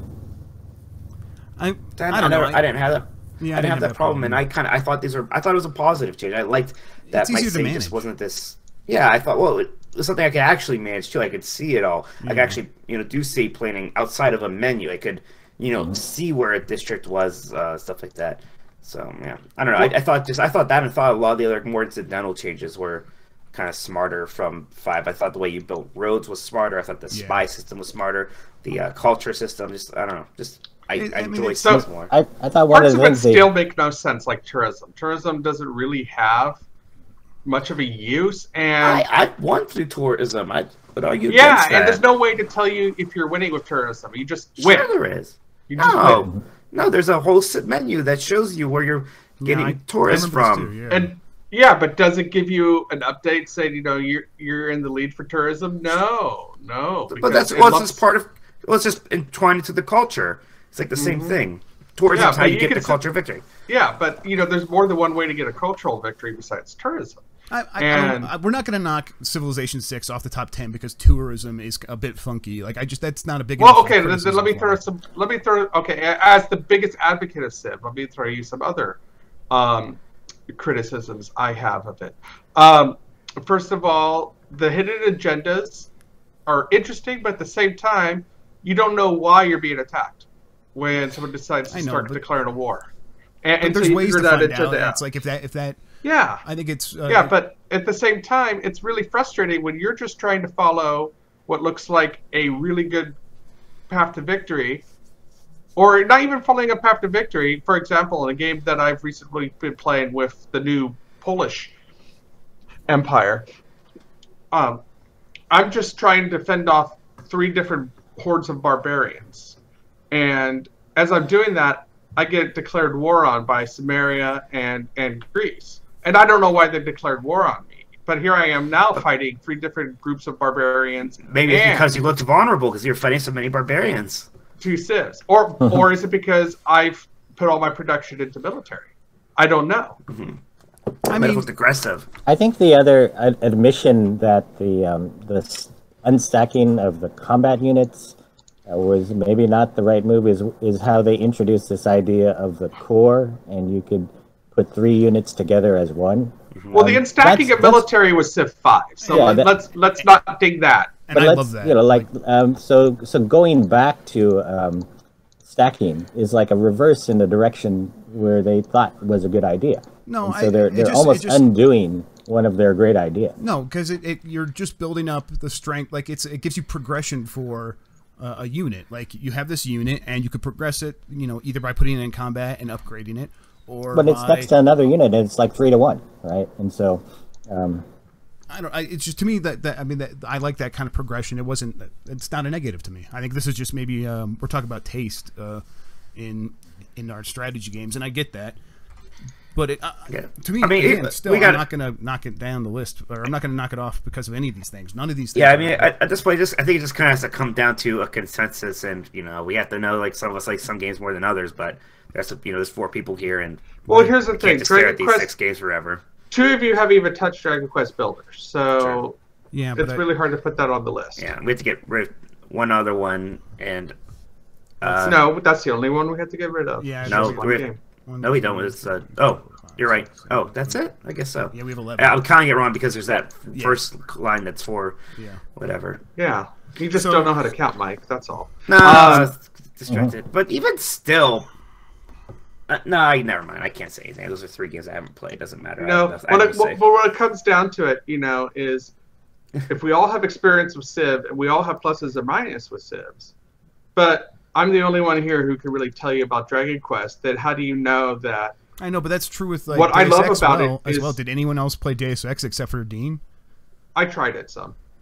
I didn't. I meant to because I just think it's. I mean, if you tried it and didn't like it, that's still means only. Yeah, but that's that. But is that am I being fair to it, or am I clinging to what I want from the Deus Here's Ex the thing: your argument for Dragon Quest Builders, I thought was very on point for what I want to hear from that game. It is Minecraft with objectives, and it works. Like that's what you're saying, and if that's true, I think that's it's more than works. I found it to be magical. Right, and I don't think you're wrong. Like it sounds about right. Well,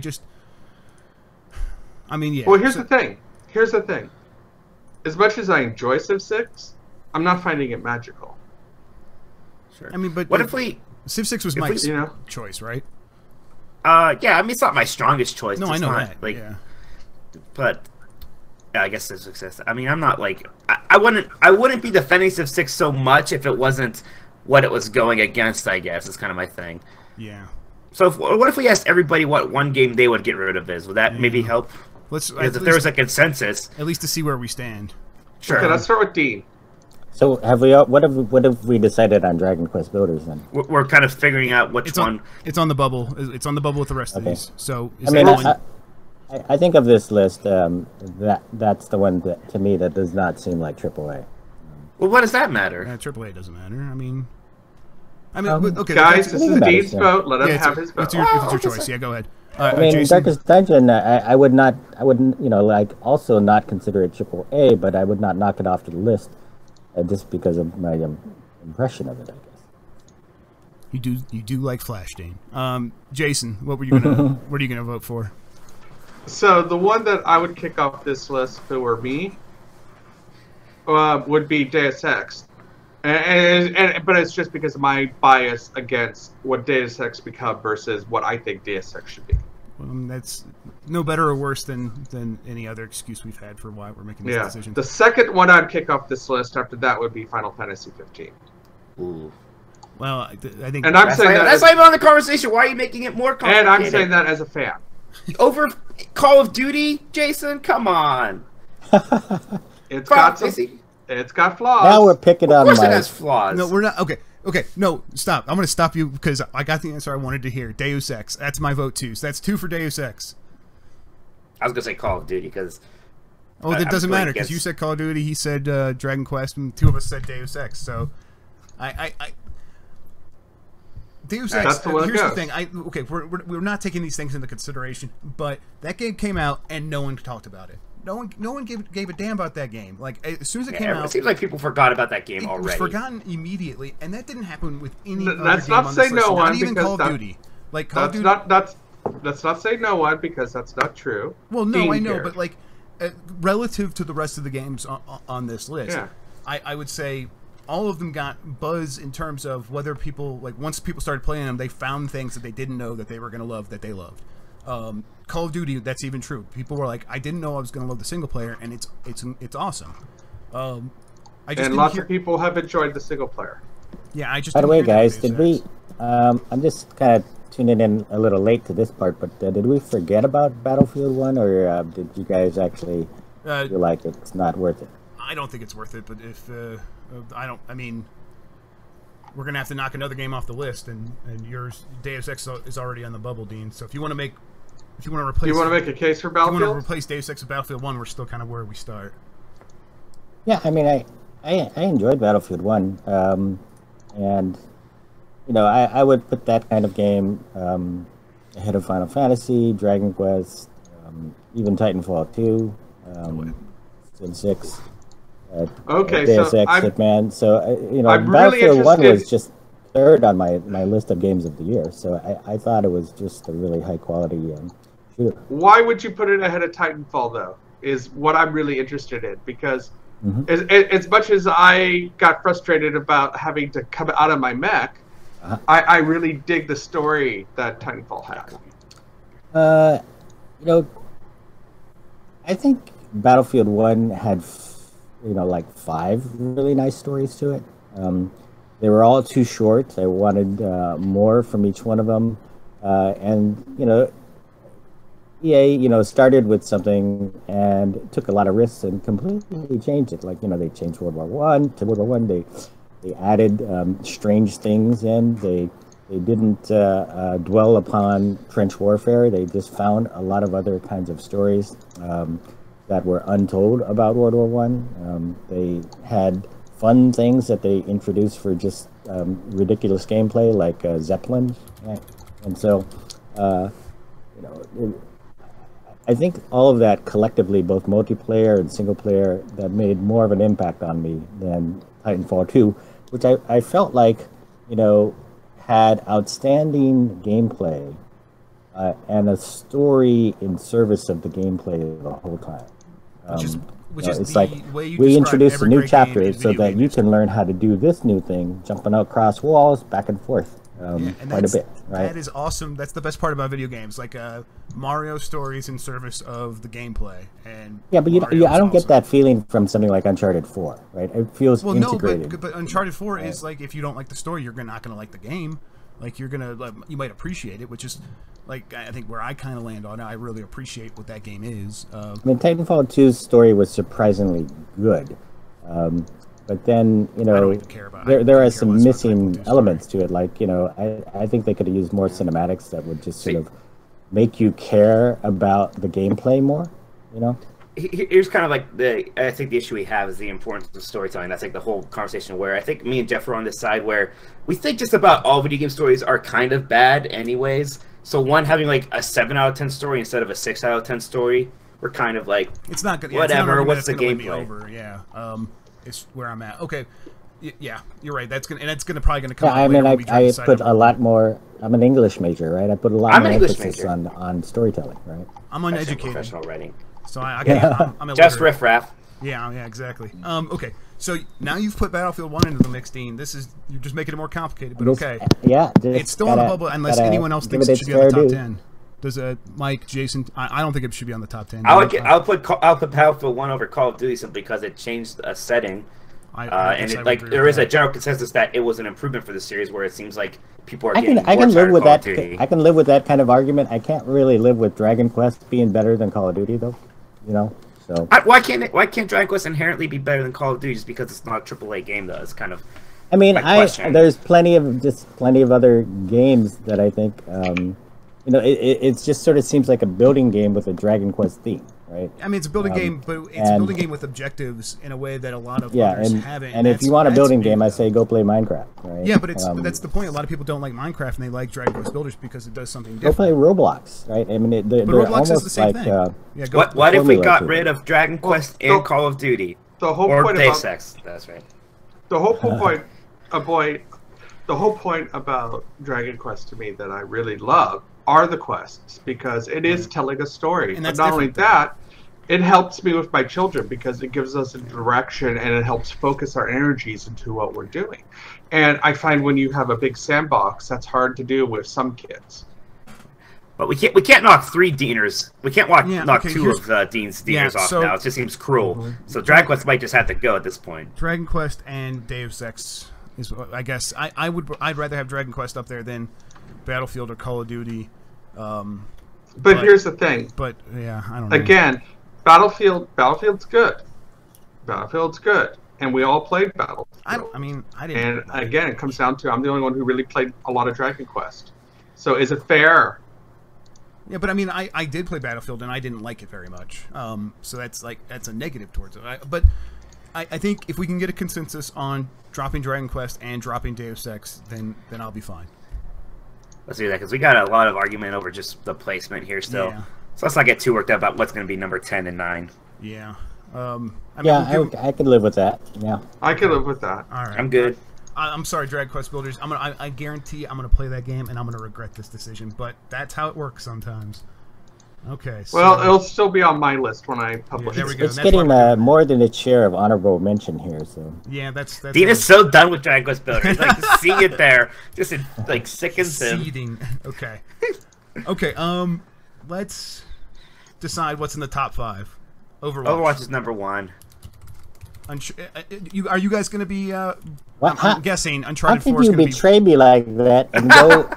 We don't have put Uncharted's number Overwatch 2. above Uncharted. What? We don't have is to going arrange them on, yet. Mike? We don't have to Yeah. arrange them yet. What is going to be in the top 5? Dean, Mike, I'm assuming Uncharted 4. Uncharted 4 is in top 5? Yes. It's number 1. Okay. We'll have that talk. Titanfall 2. Jason? You know. Yeah, I would prefer put Battlefield Titanfall. ahead of Titan 2 myself. And, But I think the rest of us are so kind of down on Battlefield. Yeah, it's not going to happen. I would put Doom in the Doom. top 5. Yes, I agree. Number 5, I think, is where it gets interesting. 'Cause I do I too. would. I don't For know me, number why 5 is Doom. Hitman. But I'm not sure why Doom is considered a better shooter than Infinite Warfare. Because it's because different. it's a better shooter. It's a different shooter. It was a refreshing shooter. Infinite Warfare was that Call of Duty formula. because it's despite the refreshing story in changes. every way. It's refreshing in its style. It's refreshing in its gameplay. It's the enemies behave differently, and I wouldn't necessarily say the Call of Duty enemies were behaving differently. It's a sci-fi setting, which is different for Call of Duty, not fucking different for video games in any way. It's not even that different for Call of Duty. The last few Call of Duties were we didn't go to space. Yeah, they were pretty more and more sci-fi still. But like Doom, it's like we're going to Mars, and it's going to be hell and Satan and a little bit of sci-fi mixed in with all that stuff, but in a way that's way more unique than Call of Duty or Battlefield or any of them.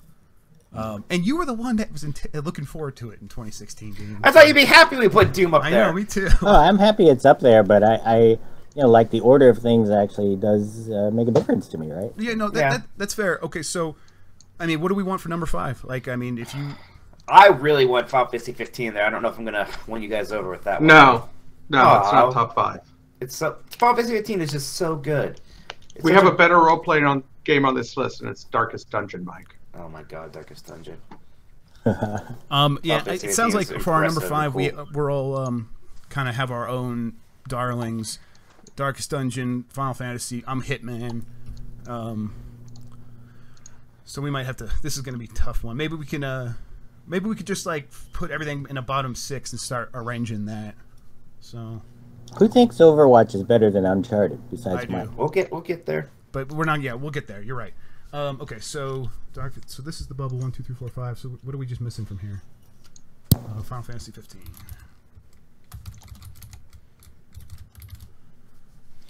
So that's our So we have our top 4 games not arranged yet. We have our bottom 6. Do we want to like? What's going to be number 10? Is it going to be Battlefield 1? Dean, I think I'll put Call of Duty number 10 I before would. Battlefield. We still got Hitman on this list. Is sort of what I'm kind of. Well, you're gonna have to get over it because Hitman's staying on the list. Like Hitman's not like Hitman. Well, I let's had put one it at game the on bottom the of the list then. I can't see. There's no way in hell that Hitman is so refreshing and fun and like exciting, and you could play it over and over and over again. I don't know. I would have a hard time putting it at 10, especially when we have Call of Duty. I kind of put it almost the same as Watch Dogs 2, but I didn't. Watch Dogs 2 was missing some things, I felt, and like Hitman itself, it does feel like it's missing a lot by being very episodic, I think. I don't know what that means. I don't know what it's missing. Well, you don't get the sense that one thing builds on another. Well, you do because when you play the game over and over, and you play these levels. You look at Titanfall 2, and you sort of get these skills that just sort of kind of add up one on top of another, right? Hitman, it's like you say, it's like 6 different games. I'm foreseeing. Just want to say real quick. I'm foreseeing a very long 45-minute argument over the placement of these things. To the point where I almost wonder if we should just have a top 5 and then the 5 honorable mentions, because like we're gonna just be arguing against other people who haven't played the game that we liked or don't like it as much as we did. Yeah, and let's give this a little bit longer, but we might have to come to that. But because we can't even figure out number 5, Mike. So like yeah. So let's see if okay. So to expedite things, I will put Hitman down at number 10. Especially if I'm like the only one arguing for that. I think that's crazy. I think having that like below Call of Duty and Battlefield 1. I could put Darkest Dungeon. I could put Darkest Dungeon at 10. I mean, see, yeah, go ahead, Mike. I haven't played those bottom 4 games. I haven't played them. Well, yeah, that's because you and Dean are both playing too much Flash. No, I play a lot of stuff. I do not. I'm sorry I didn't play Call of Duty because of my. Hey, I had Dead and Buried on my list, man. And Battlefield 1. That's not all Flash. I can live with Darkest Dungeon being number 10, okay, as long as we keep Final Fantasy out of the top 5. Why do you? I want to hear Jason's argument against Final Fantasy 15. Okay, there's too much boring travel moments. Some people don't care for that.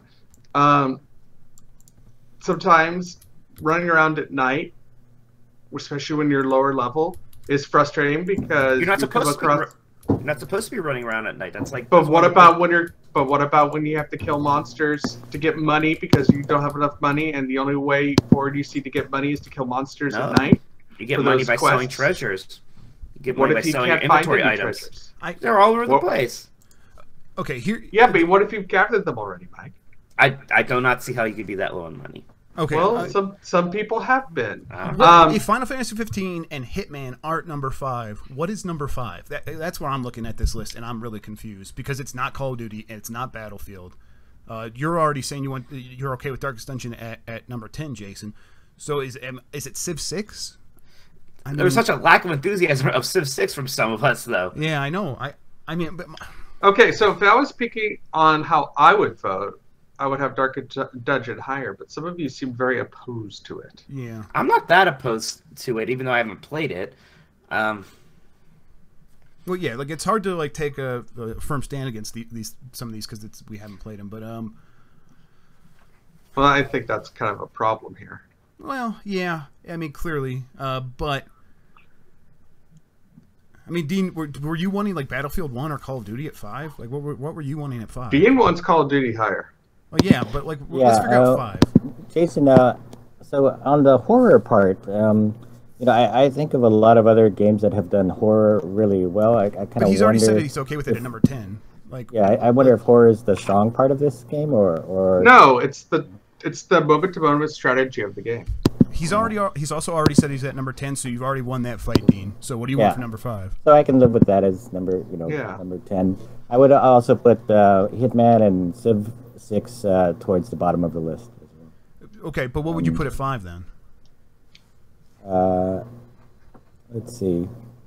Well, that leaves me with only Final Fantasy, Battlefield 1, or Call of Duty. I know which one he's not picking. I would put Call of Duty at number 5 on that list. Would anyone be okay with that? It makes me, and maybe I need to ask some questions like why that upsets me so much. But just seeing Call of Duty anymore. I mean, but here's the thing: it barely made the list. Like it barely, like it was like one of the ones that like it was either Deus Ex or Call of Duty that was. Whoa. What happened there?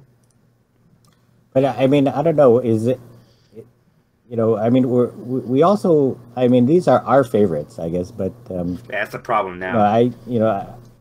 Somehow I feel like this sort of the impact on gamers is also interesting here. Right? And I think I would argue that Call of Duty did not make much of an impact on gamers. I mean, it's going to sell well, but it seems like I mean, do you get the impression, Dean, that some Call of Duty fans, they're dwindling, they're turning against the franchise a little bit? That's the impression I get. I would also, note that it's 3 games in 1, right? And it's 2 games in 1. I won't give you Modern Warfare because that was an optional. You had to pay for that. $20 extra, right? So Modern Warfare and zombies, right? But that's just more modes. Whatever. I'm not more concerned about like the value thing. Like again, Overwatch. Well, I'll probably put number 1 is basically one mode. That's whatever. Yeah, man, we're not gonna. Yeah, sorry, my microphone fell over and then fell apart. I'm back though. Yeah. The number of modes thing is never going to be like a really great argument because there's those games that are like 100 games in one, and they're like $2 and they're all terrible games. So, Jason, my question is: are we happy with what we have here in this top 10, or do we feel like we're missing something? And that's what's the fact that we've restricted ourselves. I mean, oh gosh, what are you suggesting? I can also retroactively get Forza Horizon 3 at number 5, if that's what you're asking. No. I'm just wondering if we're making a mistake because the impact it had was with Pokemon Go and not having it on the list. Hang on. Already talked about, I think. I like that. I mean, for the reasons I already talked about, I thought, Pokemon Go is as significant a game as you could possibly get in 2016, but it's not in my top 10. Yeah, but I like it. I like it at number 5. It really kind of solves a lot of our problems here. I don't think it should be at number 5. I do, actually, I'm just thinking. I mean, when you're going to give me these other ones, I suddenly do like it at number 5 quite a bit. Okay, now you need to explain that because you've gone from not having your top 10 to now wanting it at number 5. Because it's way higher up my top 10 or my top 50, whatever, than Battlefield 1. But you need to look broader than what you want. Well, no, but this is us speaking as an outlet here. This isn't just us speaking as us. I think you have to start with where it is on our list, and then speaking as an outlet, I think it makes sense at number 5. Like, I think, yes, it's higher on my list than Call of Duty, Battlefield 1. It's right there. It's right with Civ 6 for me. I didn't play Final Fantasy 5. I only played a little bit of Darkest Dungeon. I still like it, but I wouldn't really consider it on my list. So I think I'm the only one still playing it, right? I mean, no. Like I said, I booted up like once every couple of days, especially when there's an update or anything. But I don't. I mean, I'm not playing. I'm not. Are you still playing Uncharted? Fun, right? Like you're not still playing Uncharted, right? Like so, like that's but like as far as memorable games, I mean, it's like this is sort of memorable moments that are seared in your head. I think Uncharted 4 is just I'm not saying we're going to drop Uncharted 4. I'm just saying the argument that whether or not you're still playing a game that doesn't matter so much. I mean, if it matters, there's just sort of like one of my big complaints about mobile is that there's just not enough fun in it, and most of it is killing time. Right? Yeah, but I think that's why Pokemon Go. Pokemon Go is so much more in the killing time area than the fun side. No, I would put Clash Royale into the fun side of things. I think Clash Royale is a game not you sure play why when we're you're not waiting putting for something Clash else Royale to happen. Like when you're waiting for a game to load, or you're waiting at the DMV, you play Clash Royale. Like Pokemon we just Go. double back on this because I feel like it's just making things more complicated now. I know, yeah, we might have to, but I'll just say Pokemon Go. Like people went out of their house, like they made like plans to like meet up. They like specifically drove to the mall because they had a lot of Pokestops. Like that was the fun. They like went out there and found it because of this game. Right. I still think we have to circle back to what was fun to us and what we liked, not how big an impact it had on society. Because then that'd be a totally different list. We could consider both, but you're right. Okay. If it sounds like that's like Dean's not going to let that happen. I like the idea because it would. I thought it solved some problems, but Mike, you're right. I think it's just making things more complicated again. So then what's number 5? It's not. I mean, I'm not gonna say. Let's not worry about number 5, and let's worry about the bottom and see what rises up. Okay. Well, we tried that. I'm just saying we tried that, and that wasn't working either. Let's try it again. Okay. So number 10, Darkest Dungeon. Number 9, Call of Duty. Number 8, Battlefield 1. Now, is there anybody except for Dean who has an argument for like Battlefield 1 or Call of Duty being higher than that? No, I have an argument for them being lower, and that's it. Battlefield 1 does tell a very good World War I story at a very interesting time in our history. And it told us. Here's what if Battlefield 1 had all been that first mission where you were in a battle, you fought, you died, and then you picked up as someone else in that same battle, and like all the missions were like that, I would be with you. But that's the first mission, and only the first mission as far as I could tell. And then after that, you are one character and it's his story, and you're and you're doing that, and that's true. The flaw is that each of those stories is just too short too. So there's 4 or 5 stories, and they all wind up being too short. Each one is really a good story that they chose, I think. But yeah.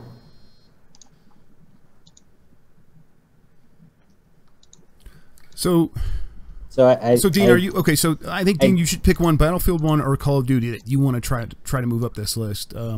Not both. I feel okay about Battlefield 1 being a bit higher. I mean, I think given the descriptions that you guys are giving for your own tastes and everything, I mean, I don't feel that much of an urge to get those games that much higher. Although, like I say, I mean, I think Hitman is a different class of game. I wouldn't put Hitman above these guys. I think beyond that, I don't think I'm going to get these 2 games into the top 5. No, well, yeah, Hitman's going to be the game that people are going to look back on 2016 and be like, oh, that was the game that I should have been playing, because it's that memorable. But if you had a different experience, you had a different experience. Okay, so here's the thing I think would make sense at 5, and it bums me out that you guys were already having this conversation. Final Fantasy 15. It makes some sense to me at that place. Yeah. Jason, your arguments against it at number 5, are they? Is it minutia, or is it an overall flaw with the game, or is it just like it has some certain flaws that some people are going to run into? It has. Well, everyone's going to get bored by the travel at some point. No, I don't think everyone is. I think I like the travel. I like the kind of the world building that it does, the kind of sightseeing, the incidental dialogue that happens through it, the going through your soundtracks even, and it's not very long. Most of it is 3 minutes, maybe, which I guess is kind of long. I'm not talking about in your car. I'm talking about when you have to walk around before you get a chocobo. Oh, that didn't even occur to me because because the world was dense enough that I enjoyed that walking around, seeing what I would run into, and. Well, I think part of your experience is different. My experience too is, I try to do everything and you don't. Well, what do you mean by do everything? Well, when you're playing it for review. So you had a blast. I did not. I didn't play Final Fantasy 15 any differently than I would have if I was playing it for fun when I was reviewing it. Did you do all the monster hunts? No, but I wouldn't have if I was playing it for, but if I was playing it for fun, I wouldn't have done that anyways. I did have a lot of them. See, You see, then you don't get the going around and having to walk and walk and walk and walk. Yeah, but you're I mean, not. that's But you're, not- But you're that. choosing to do that. Yeah, You that's could not a have done flaw against something the you game, liked though. more in the game. But That it's doesn't make there, sense. Mike. And But there's a lot of that's people not a don't flaw, do that. though. That's like if I were to choose to walk and walk and walk across Minecraft because I want to see Hey, like what's I on think the I'm other side okay. of Minecraft, like that's not a flaw against Minecraft. It's a flaw against the way I'm playing it. I think I'm okay with sort of this being in the middle. I don't know exactly if 5 is the right, but I think we have to get to our basic decision here, which is between 1 and 2. I think 3, okay. 4. I don't really care so much about that 3, 4, 5. Yeah. I care a lot about 1, 2 right now Yeah. Okay. Hang on. All right. Let's because we're also at 2 hours here, right?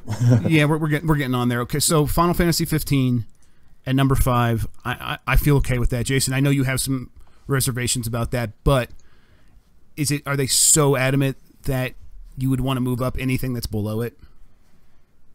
Well, yeah, I'd like to move up Darkest Dungeon because I just think I know, but it's amazing what a small team has done with that game. I mean, come on, we're talking about 5 people. I know, but like making you one of the said, best like games it of the was year. that was the one that you were like, I'm going to try to get on this list at all, and it was Yeah. kind of just you arguing. So if for I it. have to, I have to. I I do want to say is that I think we're coming at this whole list from a flawed yeah. perspective of how much we enjoyed things, when I think we need to remember that at GameSpeed we cover innovation and we cover Well, we could do a most impact. important list as well, but I mean, this is our top 10 best games of the year. Like, there's no such thing as an unflawed version of this. Like, no. the whole point it's just is to, I think what makes GameSpeak unique, I don't see on this list enough. Is what okay. I'm Well, trying to say. we'll do that list as well. I don't think that's a reason to scrap the whole thing and start over. No, I'm just saying I think it's a flaw in our process. Well, I mean, there is no. I mean, I guarantee once we start doing the thing you're talking about, you're going to discover flaws in that process as well. Oh yeah, but There's no such thing as a perfect process. For I think this. Jeff's Yeah, face is a you know, flaw in our as far process. as technology goes, we might wind up with Ashes of Singularity as number 1. Yeah, something like and that's that. Yeah, I don't know if that's necessarily as fun because what we're doing here is we are diving into these games in a really deep and interesting way and kind of being harsh against them in ways they maybe don't deserve, but in that conversation there's always something interesting that people are going to want to hear about, and I'm discovering things about these games that I want to hear about. yeah, But like All right. No, let's move I on. really want us to get to number 1 and 2. And Yeah, okay, so okay, here's the thing. Number 1 is Titanfall 2, but I understand that's not going to happen. So I'm okay with Titanfall 2 at number 3 and Doom at number 4, because you guys are going to be way into Uncharted. But Uncharted is not number 1. It is number 2. Overwatch's Game of the Year. well, let's have Dean make his case. Yeah, for please. Overwatch. That was my for that was my. Uncharted. I think that's the I'm setting the stage. Well, I Let's think hear we it, have Dean. both. We have both excellent games here, and you know, you could say this is purely a battle of gameplay versus story, right? Yes. However, I think the Uncharted series was one of those few titles or few series out there where I think where the creators of the series and what they said is true, and that is like video games are the best medium, and putting together something that integrates gameplay with story so well, characters that you care about, sequences of little small things like imparting a part of the story as two characters are walking along, moving forward, having a conversation with each other. So during the gameplay, you're imparting parts of the story as you move along. It's like an integrated, seamless experience where you're not really feeling like, okay, here's the cinematic purely, and here's the gameplay purely, and here's the cinematic, and here's the gameplay, which is how many of the other games just wind up doing it because they haven't thought it through in the same way that that's the Naughty absolutely Dog right. people have. So I feel like as far as like the highest innovation, the highest level of art, creation, everything looks beautiful. Like the technology just can't get any better than this, and so I think that whole series, really going from second to third to fourth, is just masterfully done. And Naughty Dog, takes the time and care to craft these things.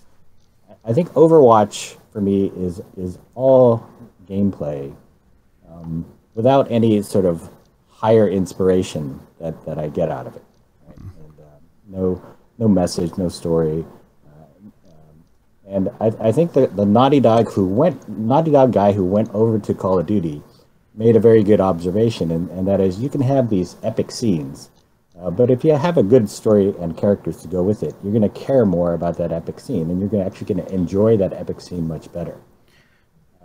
So that's like why I think Uncharted is sort of just a higher achievement than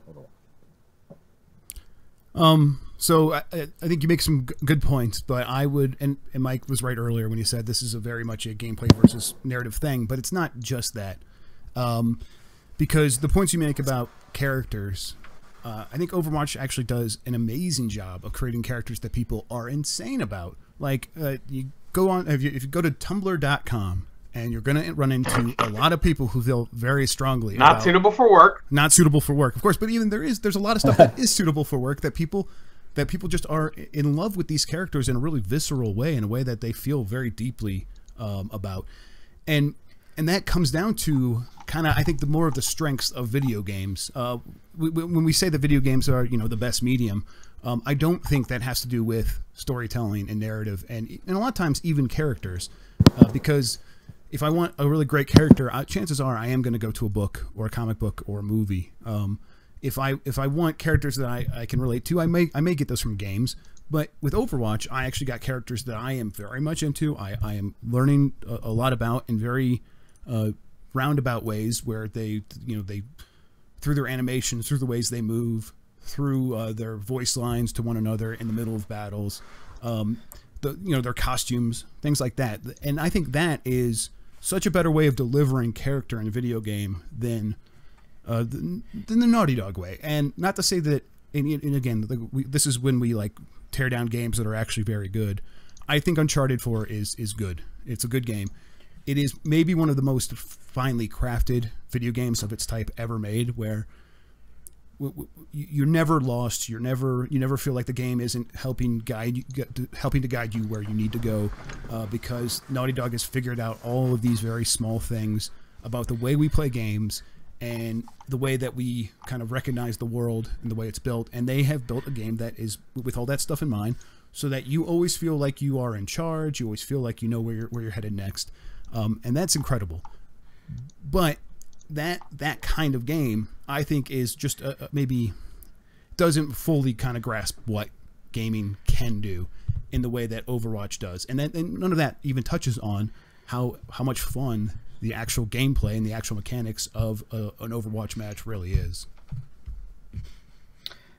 Man, this is great for me because whatever happens, it's either going to be Uncharted or Overwatch. Yeah, and those are yours, I'm thinking. And I am shocked that I am actually arguing a little bit against Uncharted, because Me too. I love Uncharted.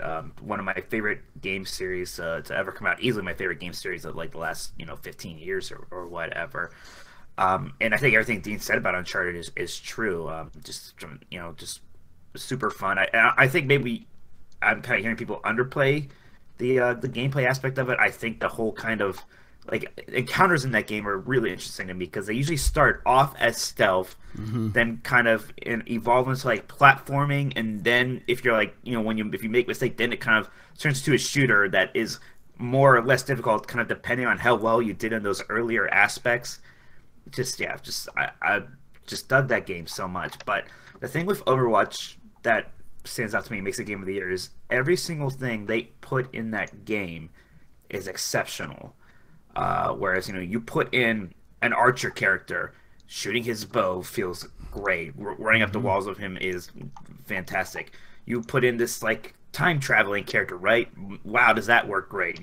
Jumping forward, rewinding, everything like that. So every character at what they do, they feel unique and they feel good, and not just to gameplay like that. We want to make a level that looks like the Old West. What a cool level! Look at all this detail. This is so neat. Here's the Hollywood level. Oh, this is awesome. This is just awesome too. Look at every little thing here is interesting. Just never a boring second that game. I'm still learning things about it. Even you know, obviously they're updating it with content all the time, which helps too. New characters, these holiday events, new maps, new modes. But and I play that game almost every day, sometimes for hours with friends, and I'm just never have come close to being bored with it. And that's what I have to say about that. Jason, I think I'm wondering if you have any thoughts on this fight. So I have a couple thoughts about Overwatch versus Uncharted 4. So, first of all, for Uncharted, you have to be into it to really get into it. And I'm not. I've never been into Uncharted. I don't like the series. I'm a very big outlier there. I'd rather watch it as a movie. The cinematics distract me. They break up the gameplay and the flow for me. And the story, I think, is something that, you know, you'd find in a second-rate novel. It's never been my thing. Overwatch is something that I've never been into either. It's a team shooter. And for the first time, I got into a team shooter. And I fell in love with Overwatch the first time I played it. I don't play it a lot anymore. And it's not because of criticisms of the game. It's just because, you know, as the year went on, there were so many other things coming out that I felt like I needed to try to get into and play. But what I really love about Overwatch are three things. Number one, Uncharted comes out, people play it, and then they moved on. No one talks about it. And the only time I've heard anyone talk about it since it came out is right now, because people are talking about games of the year. Overwatch is a game that some people have talked about every day since it came down. And what I mean by some people is there are some people out there on Twitter who talk about playing Overwatch every single day. Yeah. And who are out in the forums commenting about it every single day. The emergent stories that come out of their sessions playing. People play it just for the mechanics, and they just love how good it feels, because let's face it, there's one thing Blizzard's really good at is coming up and making mechanics work very well. These characters do have backstories. The backstories doesn't always make sense in terms of the moment-to-moment gameplay. You know, why are they all fighting each other? They're all going to be together there. One's trying to save the world. But at the same time, you know, no one really cares about that, because each of these characters not only has an in-game story, but they've made their own stories. And we've seen that with Tracer. And last week, you know, Tracer comes out as part of the LGBTQ community, and in that comic, and the stories that people have made up in their mind don't always jive up with what it's coming out of Blizzard. Now, you know, I'm not going to get into the rightness or wrongness, morality or whatever there. It's just the fact that these people had stories that they made about this character. And you don't have those kind of stories for the characters in Uncharted. Their story is what is being told by Naughty Dog. And I really respect games that let you make your own stories. I think there's I'm sure there's headcanon for Uncharted, but I see what you're saying. It is different. At the same time, I also think Uncharted's characters are very good, and they're not a second-rate novel level character. Even if I agree with you that the plot and the story is, I don't mind that, because I think Indiana Jones can be a second-rate novel plot. Yeah, no, Indiana Jones is totally second-rate. But and it's about characters. But if I say what the strongest part of Uncharted 4 is, it's the characters, and it is the exquisite design. Maybe it's worth considering that Uncharted 4 does have a fully fleshed multiplayer mode, and nobody really seems to care about it. Yeah, it's just there because they wanted to keep people playing, and no one did. Dean, I think you're muted. I'll just finish up real quick. So Uncharted has exquisite design, it has great characters, and yet I think Overwatch has better design and better with characters. You Uncharted haters. It gets sick in me, but I don't hate it. It's not in my top 10, but it was never going to be, because it's never the kind of game that I respond to. But Dean, you were saying? I was saying that Minotti should remember that that the Crash Bandicoot scene, right? Was there anything done as well in video games as that particular scene? That was very clever. That was very cool. I was actually a bigger fan of the fact that Monkey Island was referenced constantly in Uncharted 4. That was like, I felt like that was done just for me.